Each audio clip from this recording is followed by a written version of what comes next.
money. I just came through in that Rolls Royce, Levi's, Margielas. Ask about me, I'm the choice. Tight eyes, gold cup. Watch me lean in that soy sauce. Sprayed up my phantom, I walked away like that boy Ross. Murcielago with the doors off. Hit the club, straight throwed off. Pop, then rolled off. She had her clothes off before we drove off. My her game, I'ma tell you about it, but my had 10 racks, she me out of it. I need more, give it 30 racks. I need more drink. She wonder why her friend can't get up on the couch with us. That stank, Bugatti, rose paint. I ball hard cause these rose can't. Got 100 bottles coming to my table. What you talking about, money? Money that blow it. Talk about. Shawty come roll it. Talk about. Yeah, they going. What about me? Done roll it. I got mine. Double cup with my top down. Double cup with my top down. Double cup with my top down. Double cup with my top down.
across the border, Florida into Georgia. Cause baby, you a song and you make me wanna roll my windows down and cruise down a back road, blowing stop signs through the middle, every hood, every town.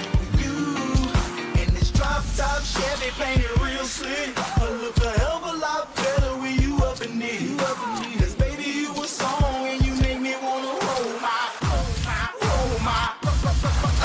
But baby, you a song, you make me wanna roll my windows down and cruise down the back road, blowing stop signs through the middle, every little farm town. With you in this brand new Chevy with a lift kit, I look a hell of a lot better when you up in it. Come on, baby, you a song, you make me wanna roll my windows down and cruise. I got my windows down in the radio.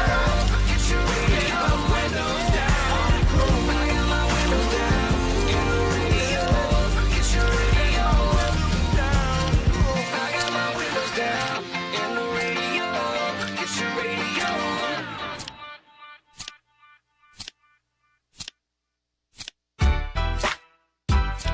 Yeah. Yeah. Yeah. If I can't do it, homie, it can't be done. Now I'ma let the champagne bottle pop. I'ma take it to the top. Show, I'ma make it hot, baby. I got questions to stunt and I pop. Yeah, the bumps. I'm sure that I got it. I beat a pipe and big peppers and run rock rhymes. Like 50 Cent, I write a little bit.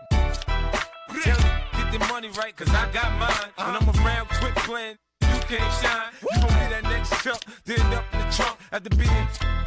Is that what you want? Be easy. Now, believe me, that's what I'm about. Gangster, you can find a nigga sitting on throne. Hit the clutch, hit the gear, hit the gas, and I'm gone. If I can't do it, homie, it can't be done. Now I'ma let the champagne bottle pop. I'ma take it to the top. Show, I'ma make it hot, baby. I'm down for the action, bumpers, rappers, snacks. Holy shit, might come back, so react like a gangster, die like a gangster flag. Cause you get hit in homicide, react to what happened. Oh no, look who's reppin' with the 20-inch whip sitting on low, bro. East side, west side, now can't quit now. Feel the pressure is on the rise. Burning inside, energy is high, and I feel so alive. My face up, so I'm played up. Put my head down, and I came up. So what you afraid of? This is what legends are made of. Center stage, I was in waves for hustlers, ballers, and renegades. Every day stay dedicated on a mission, and 2 weeks say we made it. Something that life was just hands on. The homies did what they told me I can't do, and it's still on the gamble. Go and handle your handle. I'm ready to time. Keep it hot, baby. I'm here to come in. Stop to get real. Smack to the head with the. I don't fight that. I'm dirty, dirty. I'm from Southside Jamaica, Queen. Stop to get real. Street lights come on. I'm locked up. The big books to pack. Now you know the deal. Stop to get real. This is hot stage, no off days. If you caught in the stage, you either young or you get eight. It's all part of the game we play. When I stand up, never chance up. Can't go under the you overstand us. Don't take it for granted. It's bigger than life on this planet. No said, cause I know the legend. I'm pushing it right to the edge. Only break bread with my real head. For the blood and the tears we shed. If you're patient, we don't take it. So at the end of the day, either you love or you get it. Or you want to take it. Stop to get it hot, baby. So it can't be done. Now I'm stop it, baby. I'm taking to the top. Show, make it hot, baby. You know the deal. It's about to get real. Sound the alarm. That the scared remain calm. Remain through the storm when it's on. It's on. Come on. Sound the alarm. Scared remain calm. Remain through the storm when it's on. It's on. Come on. You hear it coming.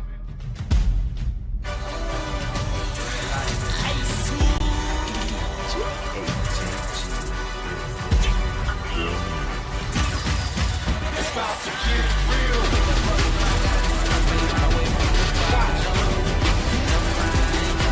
It's about to get real.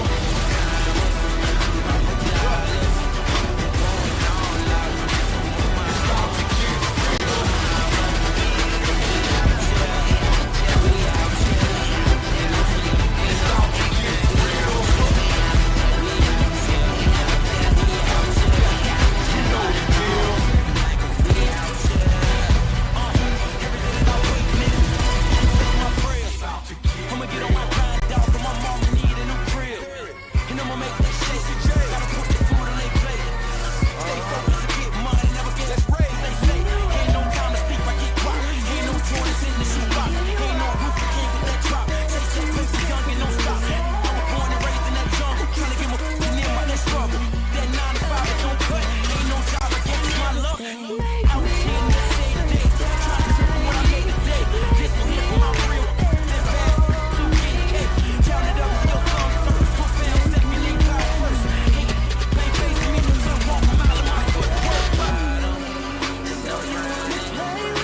Money over the best. The blind hear me to death looking. When opportunity knock, I ran out the back door. I thought it was the cops. Let the room stay the same room that I didn't clean my room with. Stay on my toes. No ballet. Shot on my zone. Top I say I'm twisted. I'm mansion. I go down to my central. Remember when mom's cooking for campers that she trying to avoid cameras. All I do is count my blessings. We didn't ever for fortunate. I came up from that bottom. Now I'm richer than chocolate. That too. I'm proud. I wake up every morning looking for flowers. I'm regardless. Going on.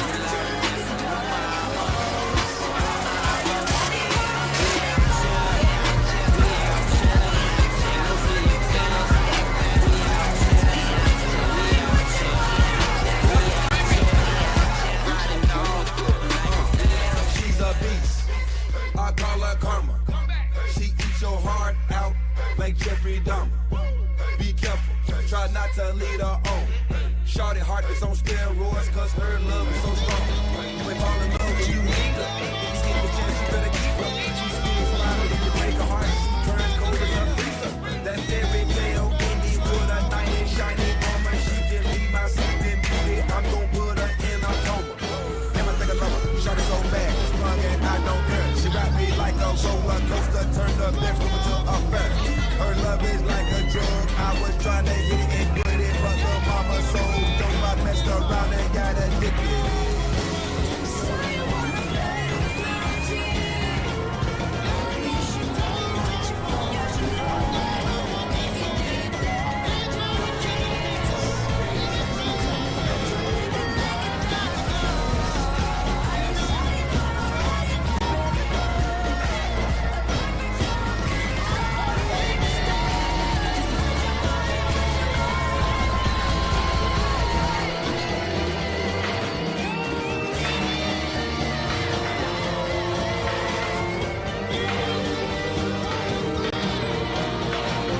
Yeah, you can be the greatest, you can be the best. You can be the King Kong banging on your chest. You can beat the world, you can beat the war. You can talk to God, go banging on his door. You can throw your hands up, you can beat the clock. You can move a mountain, you can break rocks. You can be a master, don't wait for luck. Dedicate yourself and you can find yourself. Standing in the Hall of Fame, Yeah. and the world's gonna know your name. Yeah. Cause you burn with the first flame. And the world's gonna know your name. And you'll be on the walls of the Hall of Fame. You can go the distance, you can run the mile. You can walk straight through hell with a smile. You can be the hero, you get the gold. Breaking over races, sleep under the cookie roll. Do it for your people, do it for your pride. You're never gonna know if you never even try. Do it for your country, do it for your name. Cause there's gonna be a day when you're Standing in the Hall of Fame, and the world's gonna know your name. Cause you burn with the first flame. And the world's gonna know your name. And you'll be on the walls of the Hall of Fame. Be a champion. Be a champion. Be a champion. Be a champion. The walls of the Hall of Fame. Be students, be teachers, be politicians, be preachers. Yeah. Be believers, be leaders, be astronauts, be champions, be truth seekers. Be students, be teachers, be politicians, be preachers, yeah. Be believers, be leaders, be astronauts, be champions. Standing in the Hall of Fame, and the world's gonna know your name. Panther fans, this is your 30-minute call to kick off.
stone. History's made. I came to rule. I came to play. Out of the rubber and out from the dirt. This is my rise. This is my time. This is my birth. This is my legacy. I'm made for this shit.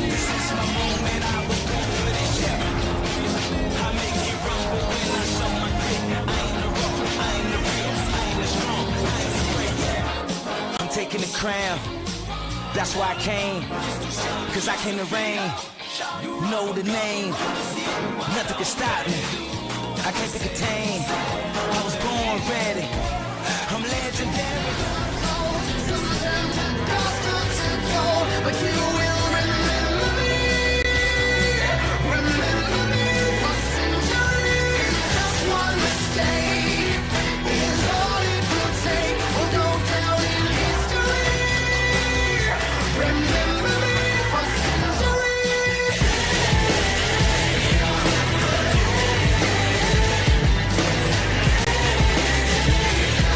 Remember me for centuries. Long time like teenage dreams. No, it's nothing wrong with me. The kids are all wrong. The stories are wrong. Heavy metal broke my heart. Come on and let me in. Bruises on your thighs, little fingerprints. This is what you meant. The darkness that you built. I never meant for you to fix yourself.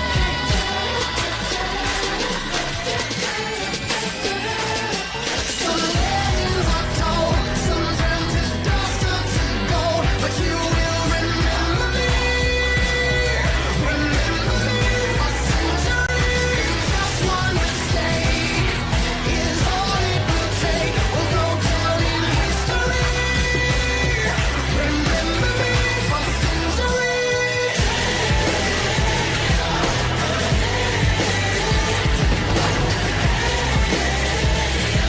Remember me for centuries. Stop till the whole world knows my name. 'Cause I was only born inside my dreams. Until you die for me, as long as there's a light, my shadow's over you. 'Cause I am the opposite of amnesia. And you're a cherry blossom, you're about to bloom. You look so pretty, but you're gone so soon.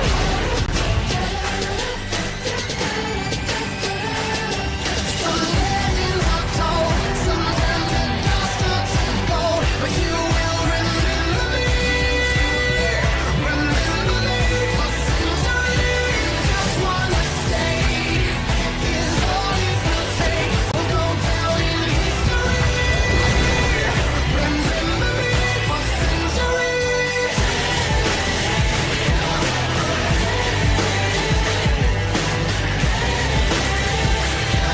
Remember me for centuries. Been here forever, and here's the frozen fruit. I could scream forever. We are the poison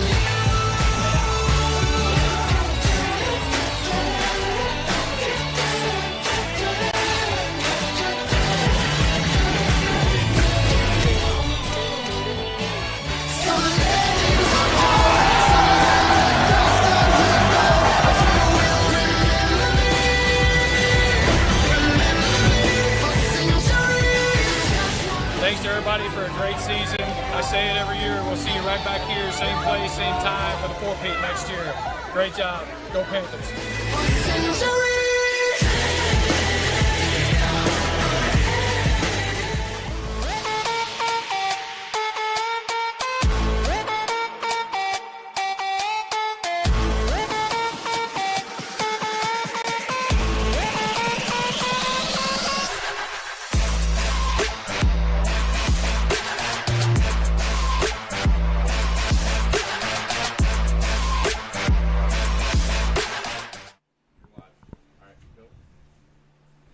And good evening, ladies and gentlemen. Welcome to the Parish Panther Football Pregame Show. Brian Shackelford here alongside Jim Dixon.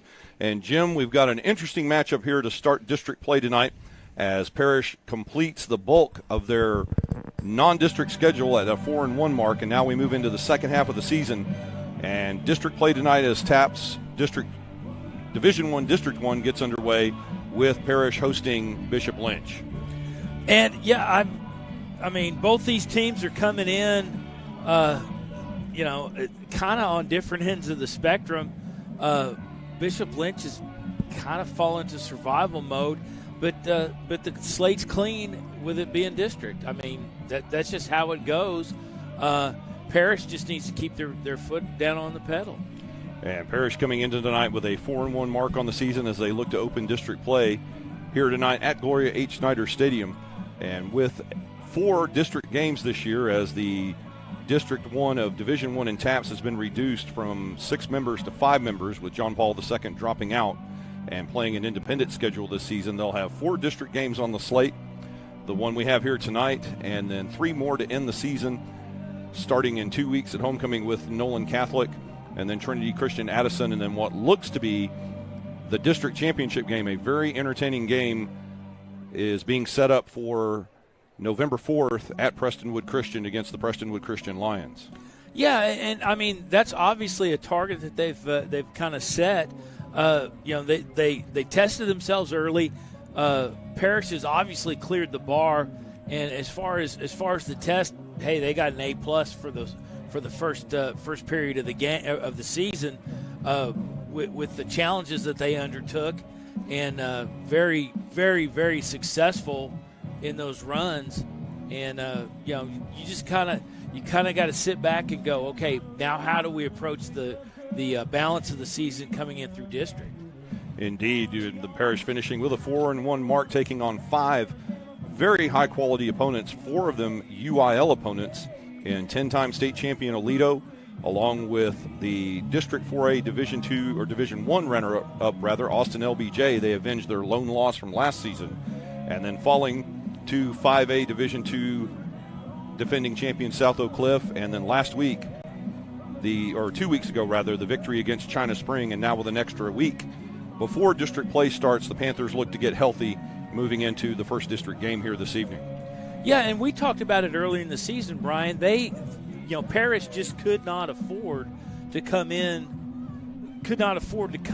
the season getting dinged up in the first 5 games, and for the most part, they're as healthy as they were at the beginning of the season for the most part. Yeah, 3 offensive linemen were injured during the course of the preseason. We hope to see Aiden Gilmore back in action, as he was hurt 2 weeks ago against China Spring.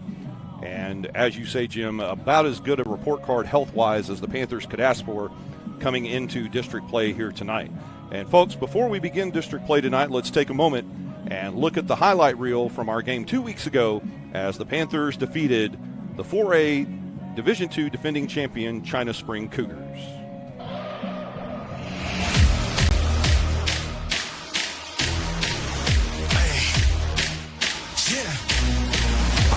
Tonight, woke the beast, now I'm ready to strike. No more keeping me out of the fight. About to see what it's like when I bite. Yeah, thought you were in control. About to reap what you sow. You can talk all you want, cause I'm all into winning, I'm about to explode. See y'all up ahead and I step on the gas. Yeah, I don't mean to boast, but you ain't got a chance. I'm at critical mass. Yeah, I'm moving too fast. Your house bit out of glass, and you ain't gonna last. No fear, running right now, yeah. Living every second now like it's the last.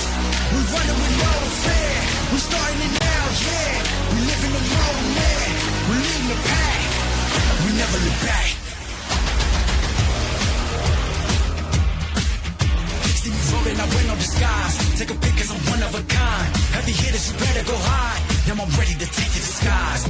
Yeah, cause we rock with the finest. Yeah, we make it look stylish, and we never keep silent. Then the time, now we timeless. Cause this ain't no place for the slow laners. Yeah, we only hustle with dope players. So be choosing your weapon, and be counting your blessings. There's no time like the present. We ain't coming in second. No fear, running right now, yeah. Living every second now like it's the last. We're running with no fear. We starting it now, yeah. We living the moment. We're leading the pack. Yeah, no fear, running right now, yeah. Living every second now like it's the last. We're running with no fear. We starting it now, yeah. We living the moment. We're leading the pack. We never look back.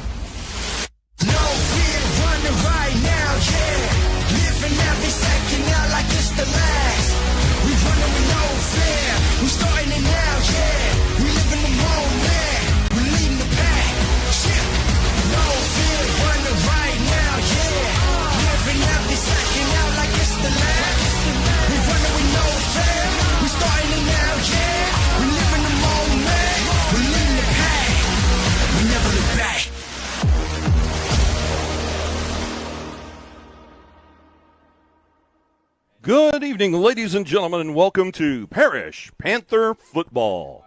You are looking live at Gloria H. Snyder Stadium in Farmers Branch, Texas, as Game On Sports Network brings you live coverage of tonight's football matchup between the Bishop Lynch Friars and your Parish Panthers. Alongside Jim Dixon and our sideline reporter, Bryn Zufalt, this is Brian Shackelford welcoming you to tonight's broadcast here at Snyder Stadium. And Jim, now that Parish has completed the bulk of their non-district schedule, with the main highlight coming 2 weeks ago as Parish ended the 20-game winning streak of defending UIL 4A state champion China Spring, and the lone blemish being the walk-off field goal loss to defending UIL 5A state champion South Oak Cliff, we turn the page to TAP's Division I district play here on the home blue turf this evening. Tonight, the Panthers open district play against the struggling Bishop Lynch Friars, whose lone victory this season came last week, squeaking out a narrow 3-point victory against a Nolan Catholic squad still reeling from the devastation of last year's events. Yeah, I mean, Parish really, as far as looking down the road, Parish really only has to just stay in their lane, stay committed to their process, and don't extend outside of your comfort zone and the way you're coached. Be disciplined and take care of the football, and put it on record. And we'll see you in the playoffs. And we'll see if the Panthers can do exactly that. And as we get ready to start, let's go to the voice of Parish Panther football, Mr. Forrest Baldwin. Good evening, fans. Forrest Baldwin high atop spectacular Gloria H. Snyder Stadium, welcoming you to the campus of the Parish Episcopal School, the home of our defending and 5-time state champion, Parish Panthers. Tonight is senior night as we play Game 6 of the 2022 season, and we welcome to the Stadium of State Champions the Bishop Lynch Friars in a TAPS Division I District 1 showdown. Ladies and gentlemen, the students involved in tonight's game on the field, on the sidelines, and in the stands have worked countless hours in preparation for tonight's contest. They represent their schools with pride and honor. Please encourage them with your cheers, applause, and good sportsmanship. The Parish Episcopal School and Gloria H. Snyder Stadium are proud to be tobacco, alcohol, and drug-free zones. This contest is governed by the rules and regulations of the Texas Association of Private and Parochial Schools. The officials are our guests during this game, and their decisions should always be respected. Sportsmanship should prevail both on the field and in the stands. We thank you for your cooperation. On behalf of both of these fine schools, thank you for your attendance tonight.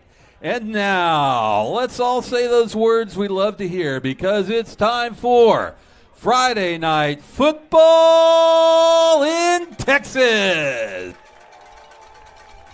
Alabama on the boombox, baby. About to get a little boondock.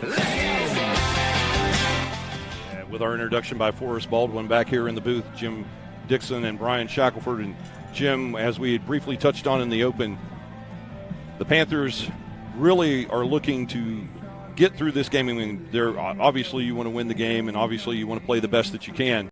But I think here the key for tonight is minimizing injuries, minimizing risk, and doing what it takes to put the W in the column, and then focus on next week with the trip to San Antonio. Exactly, and I mean, honestly, there's no real purpose and style points tonight, and until they run into Prestonwood. I mean, they need to approach each game with a fundamental basics, and we talked about earlier in the season those first non-district games were won in the weight room, or the effects were won in the weight room over the off season, and these games play into that as well. The mental discipline side of what they got from that weight room work needs to come out tonight. And Bishop Lynch, with a short squad, they're only dressing about 45 players this evening, as the Parish Panthers, with a full complement minus their injuries. And we hope that I think what's going to come into play here is you're going to see a lot of guys get some work tonight. The first team is going to be in there, do what they need to do, and if they establish a big lead like we think they very well may do here tonight, Jim, then I think this is going to be an excellent opportunity for these backups, the second and third string to get extra work here tonight and be prepared in case they are called on a moment's notice. Certainly, and I mean to a degree, we've seen some of the talent that's really not on the field generally throughout these first 5 games, and the exposure is going to be heightened now, and you know it's time to kind of sift your roster and decide, okay, what do I have in the bank that I can use this season, next season, and down the road. And Coach Novikov is an excellent judge of talent, and you know, we've said it before. They got to see what they can get in between the lines on game night, because kids don't practice like they play in a game, and you know that's just how it goes. So you might have a kid that practices well, and you get him under the lights, and it's a little different. That is true, Jim, and we just got a report from Bryn Zufeld down on the sidelines. Aiden Gilmore not dressed out this evening, the starting left tackle for Parish, so you'll see a lot of work there on the left tackle. The blind side for quarterback Sawyer Anderson with number 52 Sam Liu and number 54 Alex Jacoby, who stepped in and helped secure that position 2 weeks ago to end the 20-game win streak for China Spring. Yeah, and I mean, it'd be nice to have Gilmore in there, but you didn't really step down on talent. Not at all.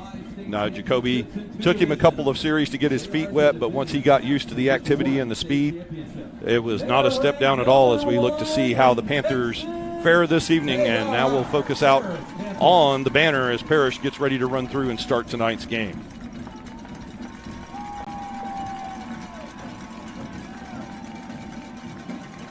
The Panther Pack running through with the Panthers as they get set for tonight's game. The Bishop Lynch Friars filtering their way into the east sideline, as Parish will be here on the west sideline, the home sideline here at Gloria H. Snyder Stadium. For those of you not familiar with the stadium, it is oriented north-south. And we'll have the coin toss here shortly as the Panthers came running in from the northwest corner. They'll now take a knee and have that silent moment of prayer before they begin tonight's game. As the captains assemble near midfield, Daniel Demery, Sawyer Anderson, Trey Williams, the newly minted Stanford commit, as published today in the Dallas Morning News and on Twitter, and Chase Burton, your captains. And now let's take it back to Forrest Baldwin for this evening's coin toss. Panther fans, our captains this evening: 0, Chase Burton; 2, Trey Williams; 7, Sawyer Anderson; and 14, Daniel Demery.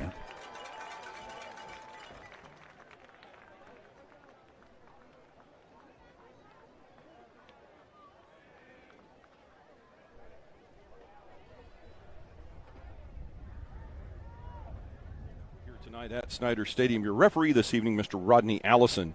The umpire tonight, Mr. Denny Mathis. Our line judge tonight, Mr. Julian Tagnon. The head linesman is Wes Johnson. The back judge, Mr. Eric Wyatt. The field judge, Ms. Taylor Touchstone. And the side judge this evening, Mr. Jay Price, your officiating crew from the Texas Association of Sports Officials.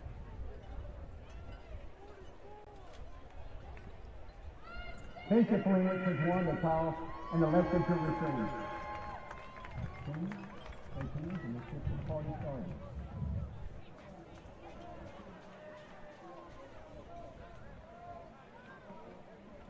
Okay.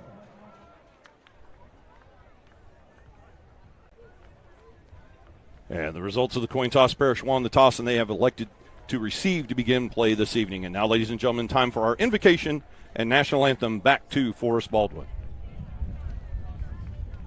Football fans, please rise to table and kindly remove your hats for our prayer given by Mother Lena, the Midway Campus Chaplain.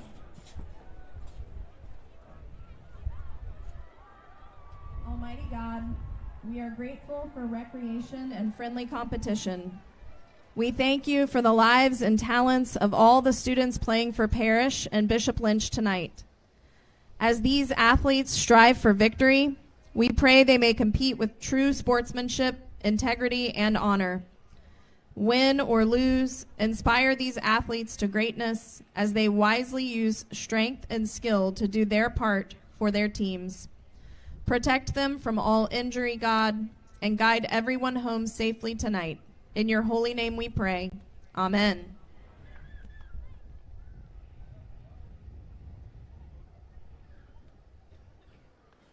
And now please remain standing as we honor our brave servicemen and women throughout the world. And we remember that all men are created equal, that they are endowed by their Creator with certain unalienable rights. And among these are life, liberty, and the pursuit of happiness. Our national anthem this evening is performed by the United States Air Force Band.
All right, all right, all right. Gentlemen, start your engine!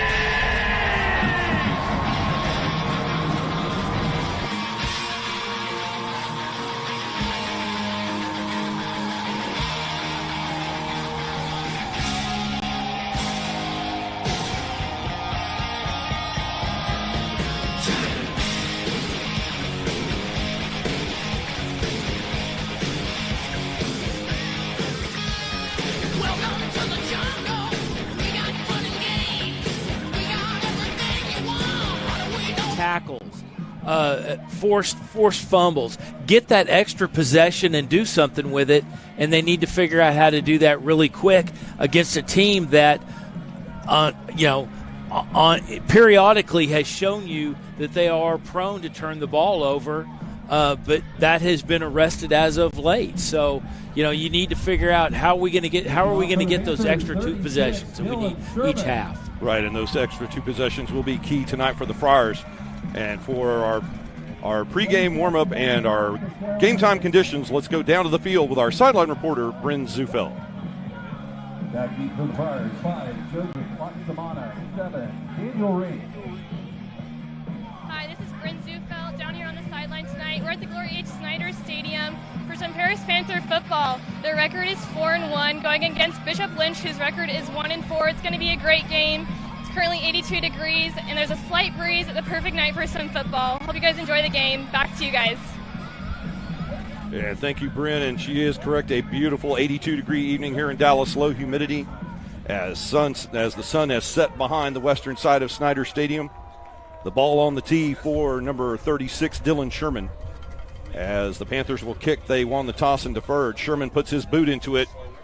And from the north end zone, the kick return from the 7-yard line. We're underway here tonight at Snyder Stadium. The kick return by number 7, Daniel Rigg. And he is just plastered at the 21-yard line. The opening tackle for Parish on special teams, number 8, Dylan Davis. And a great way for Parish to start there, a kick return of only 10. Well, we'll call it a 15-yard kick return, 1st and 10 for Lynch. Yeah, and Ring kind of got short inside the 5. Probably would have been better off to get the additional 3 yards and let it roll in, but you never know what's going to happen. And now the defense on the field led by Cooper Malin and Seth Scott, the linebackers, each with 58 tackles on the season as we're midway through the 2022 campaign. Lynch will start here with a full spread formation, 1st and 10 at their own 22-yard line. Quarterback for the Friars, 12, Brady Birch. Back to throw on 1st down, the pass from number 12, Brady Birch. And that appears to be a completion caught by number 18, Aiden McGinnis, and he's able to scrape that right off the turf, make that Legend Howell with the catch. And it looks like a nickel and dime offense here tonight for Bishop Lynch, a gain of 5. Yeah, and Bishop Lynch, I mean, the right-hand side of the line's as big as what Parish has seen all year. And that ball tipped up in the air. It looked like Caleb Irving might have had an interception, but the ball not quite knocked that far as Trey Williams just jumped up in the air, almost tackling Birch. Somehow Birch getting rid of the football. And an incomplete pass will bring up 3rd down and 5. Yeah, Williams got loose off the tackle. The tackle just stood up and didn't pick him up, and Williams was just sprinting in on a cold dead target. And they replace the ball at the 27-yard line. Now 3rd down and 3 for Bishop Lynch. Opening drive of the game. Thank you for joining us here, ladies and gentlemen, on Game On Sports Network as they will reset the play clock to 25. And Birch and the Friars face 3rd down and 5.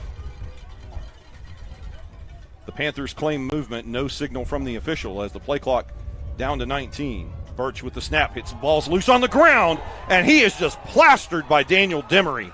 Demery came shooting right through there, shot right through the A-gap on the safety blitz, and that's a loss of 8 yards on the play for Bishop Lynch.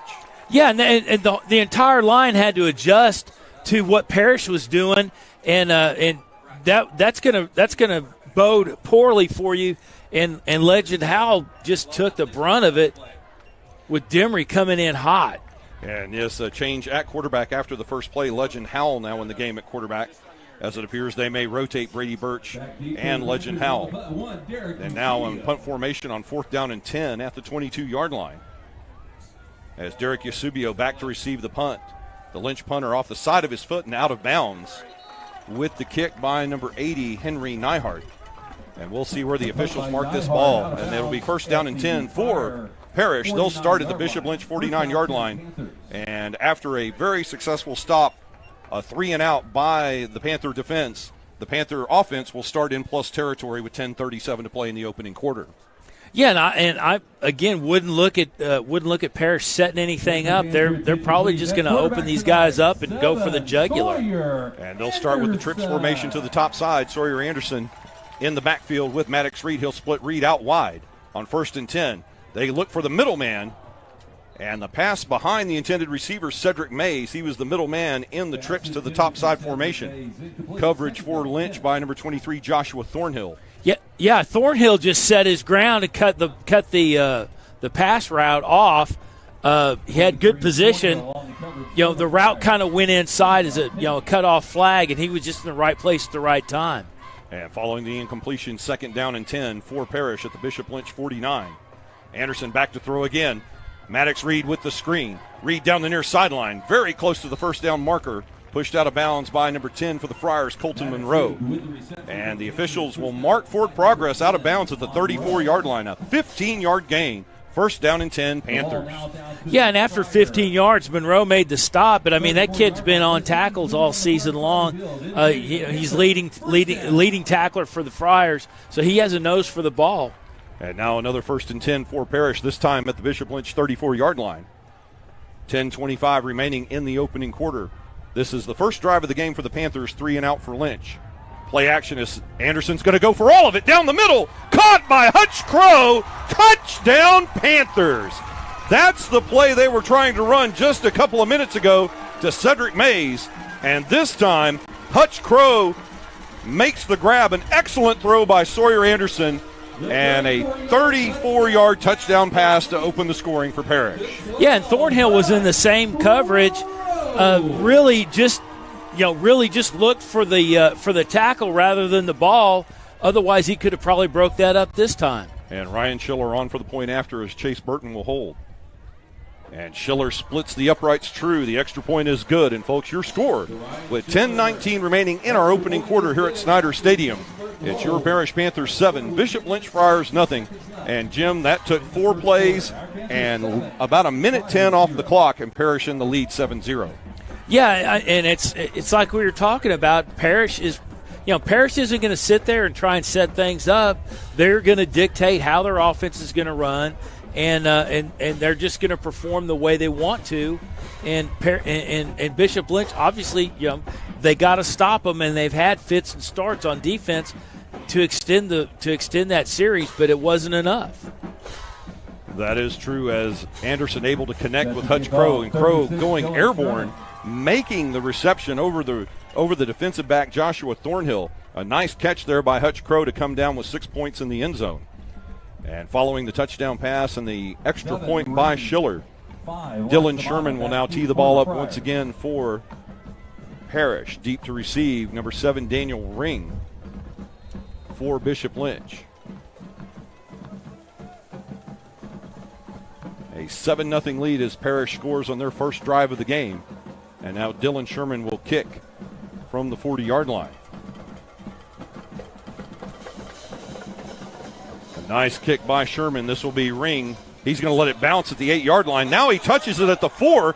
It's in the end zone. It goes out of the back of the end zone. That should be a safety. But the official marks the ball in play at the half-yard line.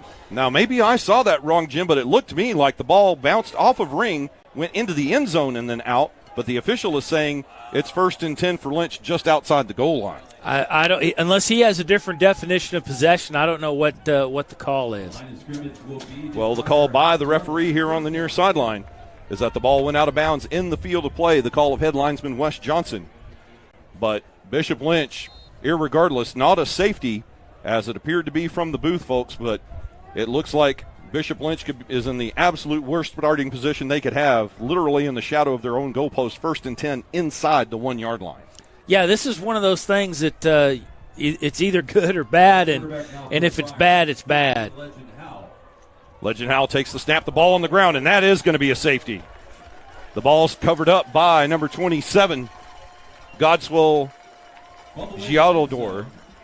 But a safety, we're going to give the tackle and the safety to number 22, Seth Scott, touching Gialdor down in the end zone. 2 points for the Panthers. Now they now lead 9-0. Yeah, and Bishop Lynch needs to get together with their center and their quarterback, and they need to shake the cobwebs off and realize it's a football game and they got to play, because they're going to the line and they're a little edgy. Kind of twitchy and fidgety, and just need to go out and command the offense and get after it. Well, credit number 57 nose guard Ian Ussery with disrupting the center and making him think twice about snapping the football, as it has definitely had an effect on the Friars here early in this game. We've had, out of 5 snaps, I believe 3 of them have been on the ground, and that's definitely due to the presence of nose guard Ian Ussery in the front line for the Panthers. Now, Coach Brandon Moats discussing with his team how they want to handle this free kick from the 20-yard line. Once again, for those of you just joining us, folks, the Bishop Lynch Friars took the opening kick, 3 and out, punted, and then Parish went on a 4-play, 49-yard drive. The crowning achievement there, a 34-yard touchdown pass from Sawyer Anderson to Hutch Crow. The extra point by Ryan Schiller to give the Panthers a 7-0 lead. And then the ensuing kickoff going out of bounds inside the 1-yard line. And a tackle made in the end zone for a safety on a low snap. It's now 9-0 Parish. The free kick by Henry Neihart. A booming punt back to the 30-yard line. This will be Cedric Mays with the return 40-yard line following Demery's block midfield. He's going to cut out to the far sideline. 30-yard line. Ref, get out of the way. 15, 10, one man to beat. Touchdown Panthers. And bam, bam, bam. I mean, all 3 phases. You get the touchdown pass, the safety, and on the ensuing free kick, Cedric Mays takes it 70 yards to the house. Touchdown Panthers. Yeah, the left return worked like a champ. That seam opened up in the middle, and Mays just had just 6:35 to drive through into the corner. But I've always said on the safety, the punishment is the punishment's the free kick. Indeed, and now the Parish Panthers inflicted max pain here with the touchdown off the free kick. Ryan Schiller with another extra point. And, folks, with 9:58 remaining in the opening quarter, we're only 2 minutes and 2 seconds into this ball game. And your new score, folks, here at Snyder Stadium, your Parish Panthers 16, Bishop Lynch Friars 0. Yeah, and I mean, the way this is shaking out right now, I think you might want to move the goalpost up to the 50 and see if the Friars could bust that. But they are definitely outgunned, but they need to settle They need to settle in the saddle. They need to get their game right, work their game plan, and take advantage of the opportunities that they can make. But you can't do that on your heels. And Coach Brandon Mote's doing that right now with his receiving team. He had the entire receiving team over on the sideline at the 40-yard line to coach them up a little bit and have them settle down. As for the third time in only 2 minutes of game time, Dylan Sherman will tee the ball back up at the 40-yard line. The last kick went in and out of the hands of the kick returner Daniel Ring and was claimed by the official to go out of bounds inside the 1-yard line. We'll see what Sherman has here. And speaking of the officiating crew on that return by Cedric Mays, it was the back judge, Eric Wyatt, was the closest person not in a red uniform to Cedric Mays on that 70-yard touchdown return. Yeah, I mean, it worked like a champ. I mean, that left return just opened up, and the cutback seam was wide open for Mays. Ring from the 12-yard line. He'll bring it back up toward the middle, 21-yard line. And the tackle made there on special teams, number 86, Mercer McDougal with the stop. And now it's 1st and 10 for Bishop Lynch at their own 21-yard line. Yeah, and as far as kicks and as far as special teams, all you have to do is drop it inside the 10 and force Bishop Lynch to make a decision. And with your pursuit and your stay in your lanes, do what you're supposed to do, and you'll stop them. You'll give them bad field position and see what the defense can do from there. And we'll see what the defense does here on 1st and 10 for Bishop Lynch at the 21-yard line. Legend Howell, the quarterback. He's going to throw the screen to the far side, complete with the catch. Number 18, Aiden McGinnis. He breaks one tackle, gets across the 25, and we'll call that a gain. They'll mark it as a gain of 5 to the 26-yard line, an effective play on the screen pass on 1st down. Yeah, and that was a pass that looked to hang a little bit where the corner could have come up and plucked that. He dropped into coverage. And now on 2nd down and 5, they move the trips to the bottom. Howell deciding which receiver to throw to. He can't decide. Now he dumps it off short to McGinnis. And waiting on McGinnis to make that catch, number 10, Walker Anderson. And he makes the tackle for no gain. And that was a triple clutch on Legend Howell. He was looking for Ty Bradley to be open long down the near sideline, and it just never came open. Yeah, and I think they're going to have to kind of eat the elephant in small bites. They can't, they're not going to get it on a home run play with the secondary. You're gonna end up with Demery under the ball, and you really have to kind of pick and choose how you're going to move up the field. And now penalty flags will stop play on 3rd down and 5. And the preliminary indication is false start. We'll check the call with tonight's referee, Rodney Allison. And it is indeed false start against Bishop Lynch. So they've had 2 positive plays, each for 5 yards. On the first drive, that 5 yards was negated by a sack. And now on this second offensive drive for Bishop Lynch, the 5-yard gain negated by a penalty, 3rd and 10 for the Friars. And losing discipline just puts you right back where you were. And now 3rd down and 10 for Legend Howell and Bishop Lynch at the 21-yard line. 8:24 clock running in the first quarter. Howell double clutching again. Caleb Irving almost gets him. And bam, right there into number 15, Cooper Malin to make the stop at the line of scrimmage for no gain. Howell running for his dear life from Caleb Irving and ran right into the arms of Cooper Malin. Yeah, and Malin dropped out of coverage and came up for the hit or to offer backside support, and couldn't have played it any better as they flushed him out of the pocket. And now the second 3 and out for the Friars offense as Derek Yasubio will come in to field this punt. Henry Neihart already with his second punt of the game, and we've just passed the 4-minute mark of game time. 7:48 clock running in the first quarter. And for those of you joining late, you've already missed plenty of fireworks. It's 16-0 in favor of Parish. A high snap by Neihart. He grabs the ball. It's going to be Yasubio from the Parish 45. Looks for a block, comes near side. Now cuts back. He's going to cut against the grain. Gets a block from Davis. And this is probably not going to be what special teams coordinator Roderick Florseca had in mind, as Yasubio couldn't make up his mind on which way he wanted to go, and probably could have gotten 15, 20 yards on the return. Instead, he'll settle for a return of 10, 1st and 10 Parish. Yeah, I think he was looking for the big break, and sometimes you just kind of got to take what they give you and see what you get out of it. Yeah, I've always thought of punt return as a make one cut and go type situation and get what you can get. And they were still able to get 10 yards on the return. And we're checking with the officiating crew. It appears to be a penalty against Parish. Well, actually got probably close to 45 running back and forth. He did. He ran 45 yards to gain 10, and then the 15-yard penalty will negate that and then some. And Parish will start this second offensive drive of the night at their own 39-yard line as opposed to the plus 45. They'll open with a standard spread formation. Maddox Reed is your back. And Parish will start this drive 1st and 10 at their own 39-yard line. 7:22 remaining here in the first quarter at Snyder Stadium. Anderson getting a fresh play from the sideline. Play clock down to 8 as he'll move Maddox Reed to the other side. Put Cedric Mays in motion. And the jet sweep toss to Cedric Mays. He'll cut it up inside left tackle. Midfield, and he's got a first down. And a nice eye right there by Cedric Mays to find the open gap and gain 11 on 1st and 10. Yeah, and they know what they're looking for. They're seeing these cutbacks, as they've looked at Bishop Lynch on film. They know where the pursuit's coming from. They know where the holes are, and they're obviously trying to exploit that. You've seen a lot of cutbacks tonight. And 1st and 10 now for the Panthers at midfield as they gain 11 yards on 1st and 10. Anderson fakes the handoff, hits Eusebio on the quick hitter.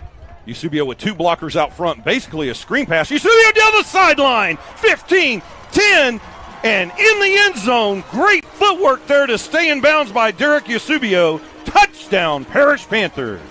Yeah, Eusebio, the credit the blocking on that play. I mean, he just dunked in behind the two blockers, waited for it to kind of expose itself, and just busted loose. And Eusebio breaks that one for 50 yards in the touchdown. And he definitely owes a steak dinner to the two wide receivers blocking out in front of him on that one. And now Ryan Schiller on for his third kick of this first quarter. The kick is up, and it's good. And ladies and gentlemen, your new score with 6:39 to play in the first quarter here at Gloria Snyder Stadium in Farmers Branch, Texas. It's your Parish Panthers 23, Bishop Lynch Friars nothing. And at what point, what can Brandon Mote say now to motivate this Bishop Lynch squad and get them, try to at least do something to get them back in this game? Well, I mean, it's very difficult to stop the bleeding at this point, but you just really have to challenge your kids. But you have to know them. You have to understand what motivates them, and you need to understand how am I going to get inside these kids' helmets to get them to perform, because they're certainly capable of hanging. They're to a degree out athleted a little bit, but they could. I mean, they're not down this much. I mean, they are certainly capable of playing. Oh, indeed, they did have a very impressive game last week against Nolan Catholic, and it's not like it was a low-scoring affair. Bishop Lynch coming from behind to pull out the victory in that game last week in Fort Worth by a score of 41-38. So we know this offense is capable of scoring points. The only question is, are they capable of scoring points against this Parish Panther defense? Yeah, and I mean, I think Parish at this point, their whole key is to keep the ball out of Bishop Lynch's hands and ensure the Friars are on their heels playing defense. And with this quick strike offense, the way it's worked thus far, that seems to be the way to do this. And now Daniel Ring, following the instructions of his special teams coordinator, makes the fair catch at the 7-yard line. And probably the best thing they could do, because with the fair catch, they get the ball 1st and 10 at the Friar 25-yard line. Yeah, I mean that's a solid special teams play, and if you would have performed that earlier, you might be a little bit better off, at least 14 points better off, maybe. At the very least, it would only be 21-0. Yes, no safety in play there, but now we'll see how Legend Howell and the Friar offense operates here on 1st and 10 at the 25-yard line with 6:38 remaining in our first quarter.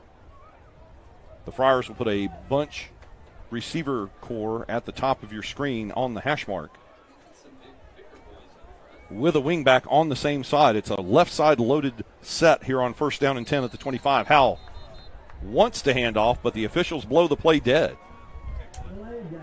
Delay of game is the call. As Legend Howell was about to hand off to number 27, Godswill Giadolor, but instead it's a 5-yard penalty for delay of game back to the 25-yard or back to the 20-yard line. Right, and you know, we're talking about this line from the Friars. I mean, that's as big a line as what they've seen all year. And now Giadolor has room to run. He found an open gap right there, and the running back, Godswill Giadolor, gets all the way out across midfield to the Panther 48-yard line. And now Lynch will go with tempo after a 32-yard run, first down and 10. First down 10 for the Friars. Now they'll see what's going on with the offensive coordinator, that hurry up to the line and then check with me type of offense. But an excellent run there by the running back, Giadolor, for 32 yards on 1st and 15. Now 1st and 10 at the Panther 48. It's Giadolor again. And this time he's wrapped up by Seth Scott. Scott takes him high. And then Ian Ussery helps Scott with the tackle at the 43-yard line, a gain of 5. Yeah, and the Friars line is opening the hole, but they're not really doing anything. They're just getting in guys' ways, in the way of the defensive line and exploiting those holes. And these running backs are going up, sliding across the line and picking the hole to go into. And it looks now like they'll move the bunch formation to the bottom of your screen here on 2nd down and 5 at the Panther 43. 5.5 minutes to play in the first quarter, clock running.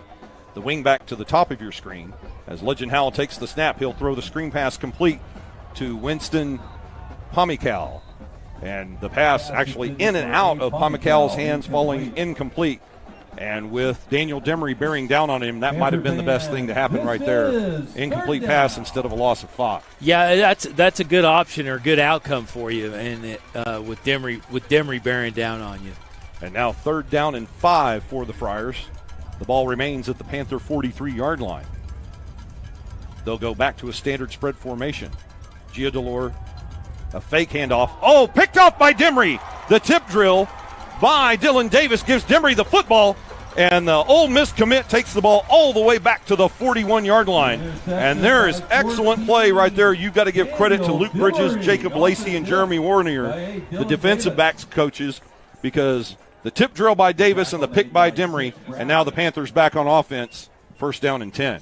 Yeah, Brian, we talked about this earlier before we started broadcasting about Demery. Demery's an outstanding athlete, just really hasn't put up the numbers because they're throwing away from him.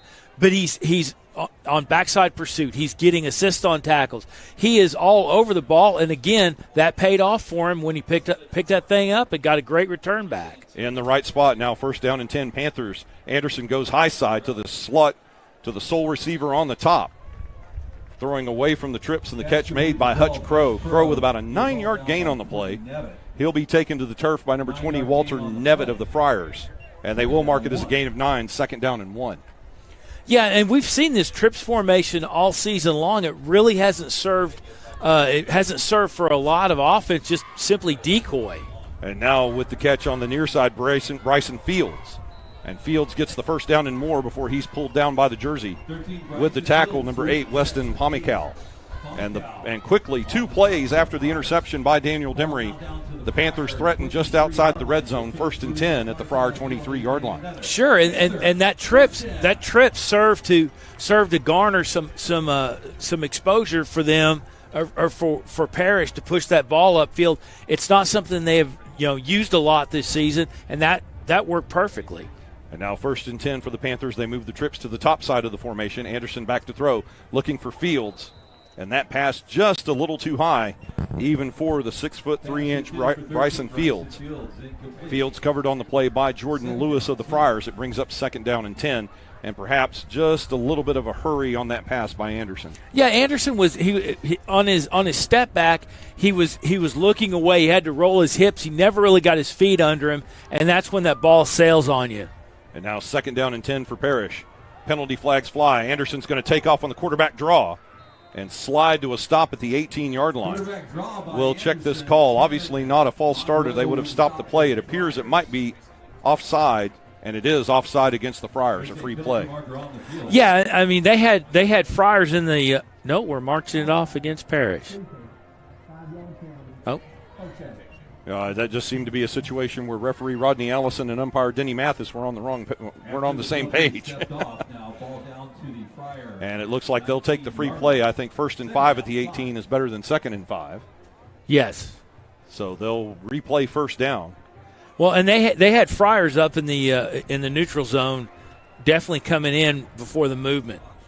So now 1st and 5 for your Parish Panthers at the 18-yard line of Bishop Lynch. As we're down to 4 minutes remaining in the first quarter. Anderson looking behind the receiver. What a throw right there. Throwing behind number 3, Jackson Gathings. Oh, they're ruling that pass incomplete. I thought Eusebio had that one, but you talk about excellent ball placement by Anderson to put that behind the defensive back. And Eusebio, he was there, but evidently couldn't hang on. Yeah, I mean, enormous risk and definitely would have been rewarded. Unfortunately, was unable to bring it in. And now they're showing it's 3rd and 5. I guess they took the play instead. Now Anderson with the loose football. And let's see who's got it. And it's recovered by Bishop Lynch with the recovery, number 31. And there is what we saw, I mean, almost the exact same thing to a T at the end of the South Oak Cliff game. The snap over the head of Anderson. And the opposing team recovers the fumble. Well, and it's just like we talked about that. The Friars, in order to keep things generating, they have to force fumbles. They have to get takeaways.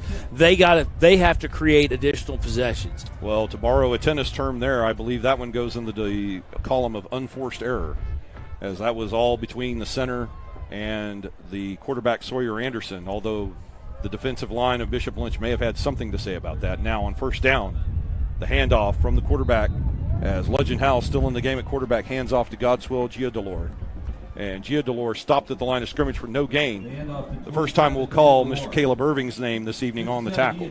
Yeah, he held his man up, scraped into the hole, picked up Giadolor on the backside and brought him down just basically right at the line of scrimmage. No gain on the play, 2nd down and 10 Friars. Howell will have play stopped as we've got another penalty flag. And it's a false start against the Friars. And at this stage in the game, Jim, you would have to say that this Parish defense is firmly renting space in the mind of the offensive players, especially the offensive line of Bishop Lynch. Yeah, and I mean, Williams basically made that play. And I mean, you can't give him an extra 5 yards for rushing, but he forced that tackle to commit once he came in, and they're showing that offensive line a number of different looks that they have to adjust to, and they're not doing very well.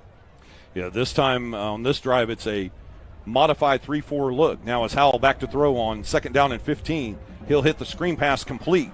And coming in from behind to make the tackle, that's going to be Trey Williams, as he was rushing the quarterback, but still with enough speed to recover and bring down Joseph Laxamana for a tackle. I mean, that's great speed right there by Trey Williams. No, and I mean, he and Demery both are getting plays away from themselves just because they're staying in the play. They're hustling after the ball, and they're not quitting until the whistle. And Laxamana gaining 10 yards on that play to set up a manageable 3rd down and 5 for the Friars here at the 32-yard line with 2.5 to play in the opening quarter. And movement again. Caleb Irving was coming full bore, and I think Trey Williams and Caleb Irving completely have this offensive line completely flummoxed. This is their 4th false start, 3rd on this drive alone. Yeah, and Irving, that was a textbook swat and swim coming through the line. And if he would have timed that out right, that would have been a very detrimental stop for the Friars. And now 3rd and 10 for Bishop Lynch. The ball back to the original line of scrimmage, the 27-yard line. Howell with Giadolor on his left. Howell's going to throw, and he'll go across the middle. The catch made, 1st down. And out to the 47-yard line. A nice pickup there with the grab, number 18, Aiden McGinnis. And he makes his 2nd catch of the day pay off. A gain of 20 yards on the play, 1st down, Bishop Lynch. Yeah, McGinnis just got in behind the linebackers. They were all coming in and got in, in between coverage and just exposed himself and picked that nifty pickup. And now with this handoff on 1st down, that's going to be Joseph Laxamana with the carry. He'll get the ball close to midfield. I think they'll mark him down at the 49. The ball carrier 5. And with that stop, that's going to be number 11, Parker Meese, who is second in tackles on this team behind Seth Scott and Cooper Malin coming into tonight's game. And a gain of 2 for Bishop Lynch on first down. Yeah, and again, I mean, that they had nothing to work with, and that big line just kind of pushed forward and just, really kind of just got in the way of the Parish defense. Second down and 8 now as Legend Howell will pitch, coming to McGinnis to the near side. And look at the play right there by James Cave. Cave trailing that play, flushing McGinnis right into the waiting arms of Cooper Malin, and they make the tackle for a loss of 1. Yeah, and Malin, just came in and make a textbook wrap-up stop. And it looks like we have a stoppage of time here as Caleb Irving slow to get up on the far sideline. Looks like he'll have to come out for a play as he is gingerly making his way to the Parish sideline.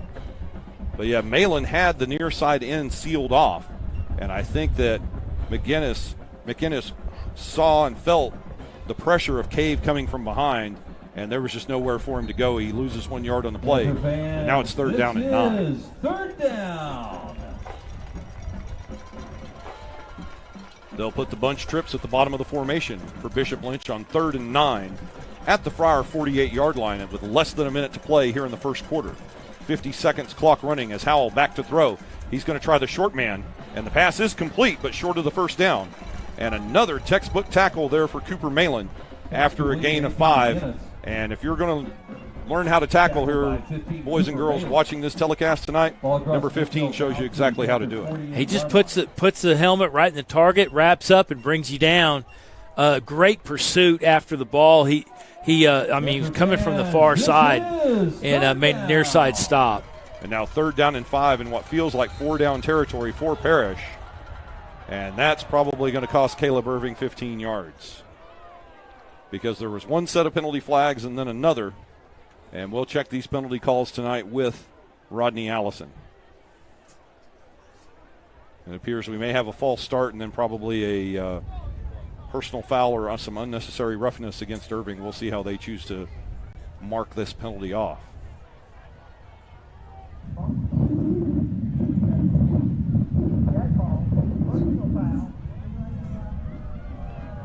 And it is indeed a false start and a personal foul. They'll mark off both penalties. So the net will be a 10-yard gain for Bishop Lynch and an automatic first down on the personal foul. And the heat of the moment can get to you sometimes there, and I'm sure as Trey Williams was coaching him up down there on the field, reminding Caleb Irving that probably wasn't the smartest move. I don't know. I'm an old guy. I grew up in the 70s. Sorry. Oh, that's what I would have done too. Sorry. Yeah, I played high school football in the late 70s, early 80s, and that's exactly what I would have done too, is knocked him right on his can. Yeah, you this putting a hand on him, and waiting for him to flop on you is just it's bad. Right, I was waiting for him to roll over 3 times so then the referee would issue a yellow card. Yes. So, folks, the horn has sounded here, ending the first quarter of play at Snyder Stadium. And, folks, your score after 12 minutes of business here at Parish Episcopal. It's your Parish Panthers 23, Bishop Lynch Friars nothing. And in this first 12 minutes, complete and total dominance by Parish. And let's go down to the sideline for a report from Bryn Zufeld. After the end of the first quarter, the score is 23-0 in favor of the Panthers. Max Prep currently has Panthers ranked as number 1 in the district, and they are ready to make this first district game count for them. Back to you guys. Bryn and Jim, as we were saying, this was Parish. If you're scoring this like you would in boxing, that's going to be 10 points for Parish and about 1.5 points for Bishop Lynch in round 1. Yeah, and Parish, they were not flawless, but they certainly did. They did commit to their game plan and executed. The couple little mistakes that happened really didn't hurt them. No, they haven't hurt them so far, but I know that there have been a couple of minor things here and there that Coach Novikov and his squad, his coaching staff, will be discussing with these gentlemen at halftime. So as we open the second quarter, it's 1st and 10 for Bishop Lynch following the personal foul. And Legend Howell at quarterback will hand off to number 27, Godswill Giodolor. And it looks like Giodolor loses his helmet as he'll gain 2 on the play. And the last man off the pile for Bishop Lynch, no, that's Caleb Irving, who loses his helmet and gets credit for the tackle after a gain of a yard. Yeah, they have some talent in their the Friars have some talent in their backfield. They just need to figure out how best to expose that and how best to leverage that against this defense. And the line is really just not assisting. And now Howell's going to throw into the bunch formation. Oh, almost picked off. Or was it? It was picked off. Look at that play. Diving in to make that interception and baiting them to throw the whole time, number 8, Dylan Davis. And that's the second time that we've seen a high-risk, high-reward play by Parish. The first was the unsuccessful pass from Anderson to Yasubio. And this time Dylan Davis baiting Howell to throw the ball, but he makes the pick. And it's 1st and 10 Parish. Yeah, Dylan Davis, he came in, he had about a 7-yard head of steam on him. And to pick that thing up and have the presence of mind to not to get his feet settled on the sideline before he went out, a true tribute to athleticism. Davis's athleticism will give the Panthers the ball 1st and 10 at the 36-yard line. The draw play to Maddox Reed. As he looks to bounce outside, he'll gain about 2 on the play. And taken down after a short gain with that stop for Bishop Lynch, number 10, Colton Monroe. And there's Mr. Monroe adding to his team-leading tackle total for the Friars. Yeah, and Caldwell got in on that too. Another textbook tackle. Just hold them up, and they're trying to punch that ball loose and trying to extend or trying to steal that extra possession. And now right down the middle, Maddox Reed. Oh, just can't quite find the handle on the football on 2nd down and 10. He had a seam. That was going to be good for at least 25 yards, if not more. And instead now it's 3rd down and 10 for the Panthers. Yeah, he was just streaking in between coverage and just wide open. And just wide open on that streak. Just couldn't get a handle on it, as you said, Brian. And now 3rd down and 10 for the Panthers. They still have the ball at the 30 or 26-yard line. Sawyer trying to get the first down. Leaping into the air, Cedric Mays. And he's right at the marker. Give the tackle to number 23, Joshua Thornhill. And this will come down to the spot of the football. Oh, they do already signal 1st down for the Panthers. So a 3rd down conversion for Parish to keep the drive alive. Yeah, Thornhill came in late on the coverage and just put the wood to him, and the Parish receiver was just rolling already with momentum and would not be denied the 1st down. And 1st and 10 now for the Panthers. They continue at their own 36-yard line. Maddox Reed with his 3rd carry of the game finds some room over left tackle, and there's a nice 10, 11-yard run out toward the 47-yard line. Another tackle for Walter Nevitt, number 20 of the Friars.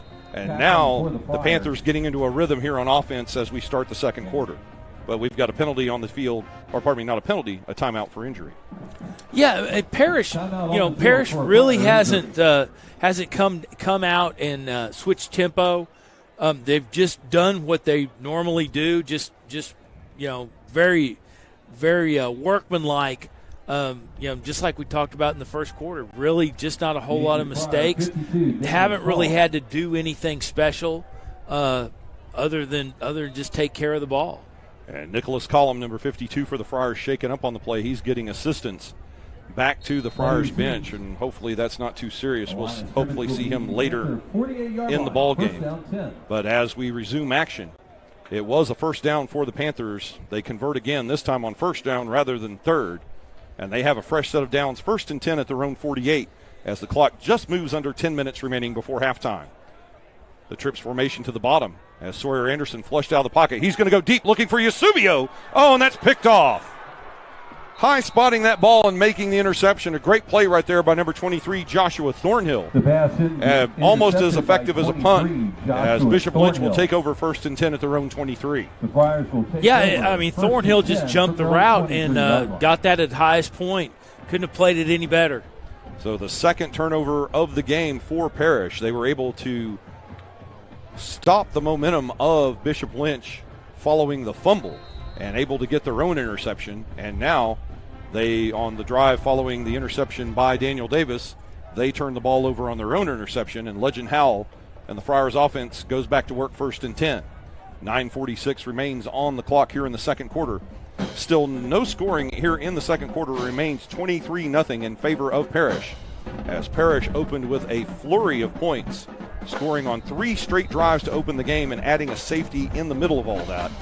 And it remains 23-0, as now it appears Coach Moats will call timeout and talk it over with his squad. Timeout, Bishop Lynch. Yeah, Lynch has. I mean, they were a little dicey in the first quarter. Those first 3 possessions, and just they would have been better off to not have them, obviously, because that's 21 down, and they've settled into their game plan. They're executing. They're not that effective at this point, but they're certainly better than they were the first 3 possessions, and they're actually kind of controlling the ball. I think they're going to try and find something, something they can exploit down the road. Maybe change tempo. Kind of got to bring their pass game into it a little bit more, and that will open up their offense on the run side. But they got to find something that they can build from. And now the Friars down to 2 timeouts remaining in this first half, as they have had 2 big plays so far in this first half, but the Panther defense able to hold. 1st and 10 at the Friar 23-yard line. With the carry straight ahead, number 27, Godswill Giodolor. And he fumbles. And another Dylan Davis is having the game of his life tonight, Jim. He's already forced 1 interception to Demery on the tip drill, had 1 interception of his own, and now he forces a fumble that Demery recovers. 1st and 10 Parish. Yeah, he came in on the tackle, got the strip, got his hand under the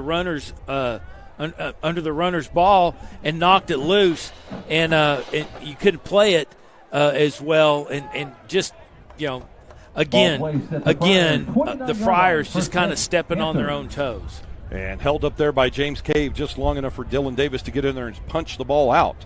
Daniel Demery with the recovery, and now it's 1st and 10 Parish at the Bishop Lynch 29-yard line. The trips to the bottom of your screen. Bryson Fields up top, the solo receiver. And the ball on 1st down in and out of the hands of Cedric Mays.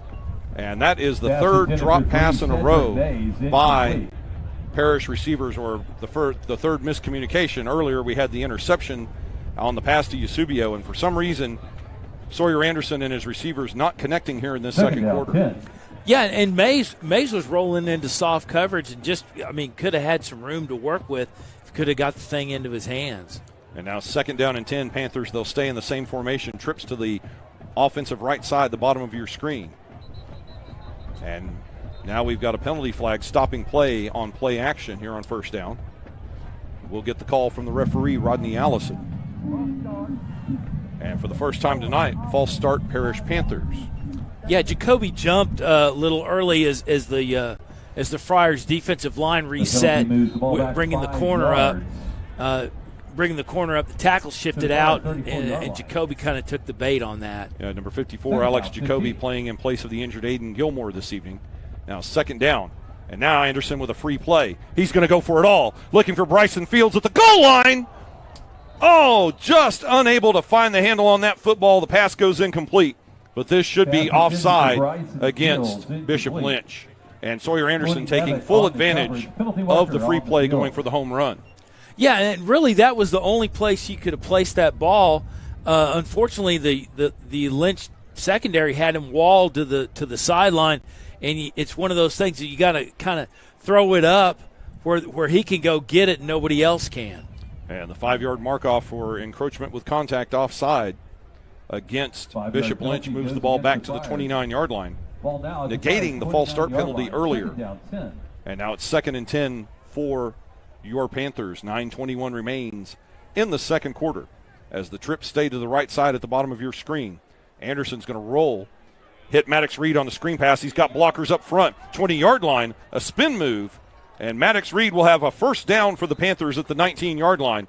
Very well executed by the Parish offense. Give the tackle to number 10, Colton Monroe, and number 11, Kelsey Caldwell. Thornhill on the stop. Yeah, and Drew Richardson, number 25, came up from his corner or from his safety spot and was basically on that, just got turned around. Otherwise, he could have sniffed that thing out early right as the pass was received. A fresh set of downs now for the Panthers, 1st and 10 at the Bishop Lynch 19. They stay in the trips formation. The handoff to Maddox Reed makes a nice shifty move there at the line of scrimmage and turns what could have been a 2-yard loss into a 5-yard gain. And once again, Colton Monroe with the tackle for the Friars. Yeah, Monroe, I mean, again, not on his side of the field, just coming back on backside pursuit and bringing the runner down late, on the 3-yard gain. And that's a very good outcome from the Bishop Lynch side. And it looks like the Panthers will bring in the jumbo package as Seth Scott and Trey Williams from the defense look to check in. Bryson Fields coming off. We'll see what Coach Novikov and offensive coordinator Matt Faulkner have in mind here on 2nd down and 6. At the Bishop Lynch 16, play clock down to 3. They get the playoff. Maddox Reed darting outside right tackle inside the 10. And another effective run there for Maddox Reed and the Panthers. Another tackle for Colton Monroe, but now it's 1st down and goal, Parish. Yeah, and Parish, just all you want to do is just extend the possession, pick your spots, and put it in pay dirt, and that's what they're doing. They're working their game plan marvelously. And now Seth Scott comes in.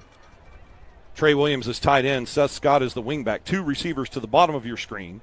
On 1st and goal at the 8-yard line, the pitch to Derek Eusebio eludes a tackler in the backfield. Still trying to find some room to turn the corner. He does somehow. Diving. Is he in there? Waiting for a signal from the official. Somehow, how this kid tightropes the sideline and stays in bounds is beyond my imagination. But it looks like they have him marked out of bounds at the 5, but still, Eusebio turning a 5-yard loss into a 3-yard gain. An excellent single, that's Derek Eusebio all by himself right there, a gain of 3. Yeah, the corner came up to hold contain for Bishop Lynch, and he just stymied him, went right past him as soon as he got him to commit to the fake. Now 2nd down and goal, Parish at the Bishop Lynch 5-yard line as we move under 7 minutes remaining in the half. They'll hand off straight ahead. No, they'll fake the handoff. And Anderson overthrows Hutch Crow in the end zone as he takes a big hit from Daniel Rigg. And the ball sailing over the head of Crow incomplete. Now it's 3rd down and goal at the 5.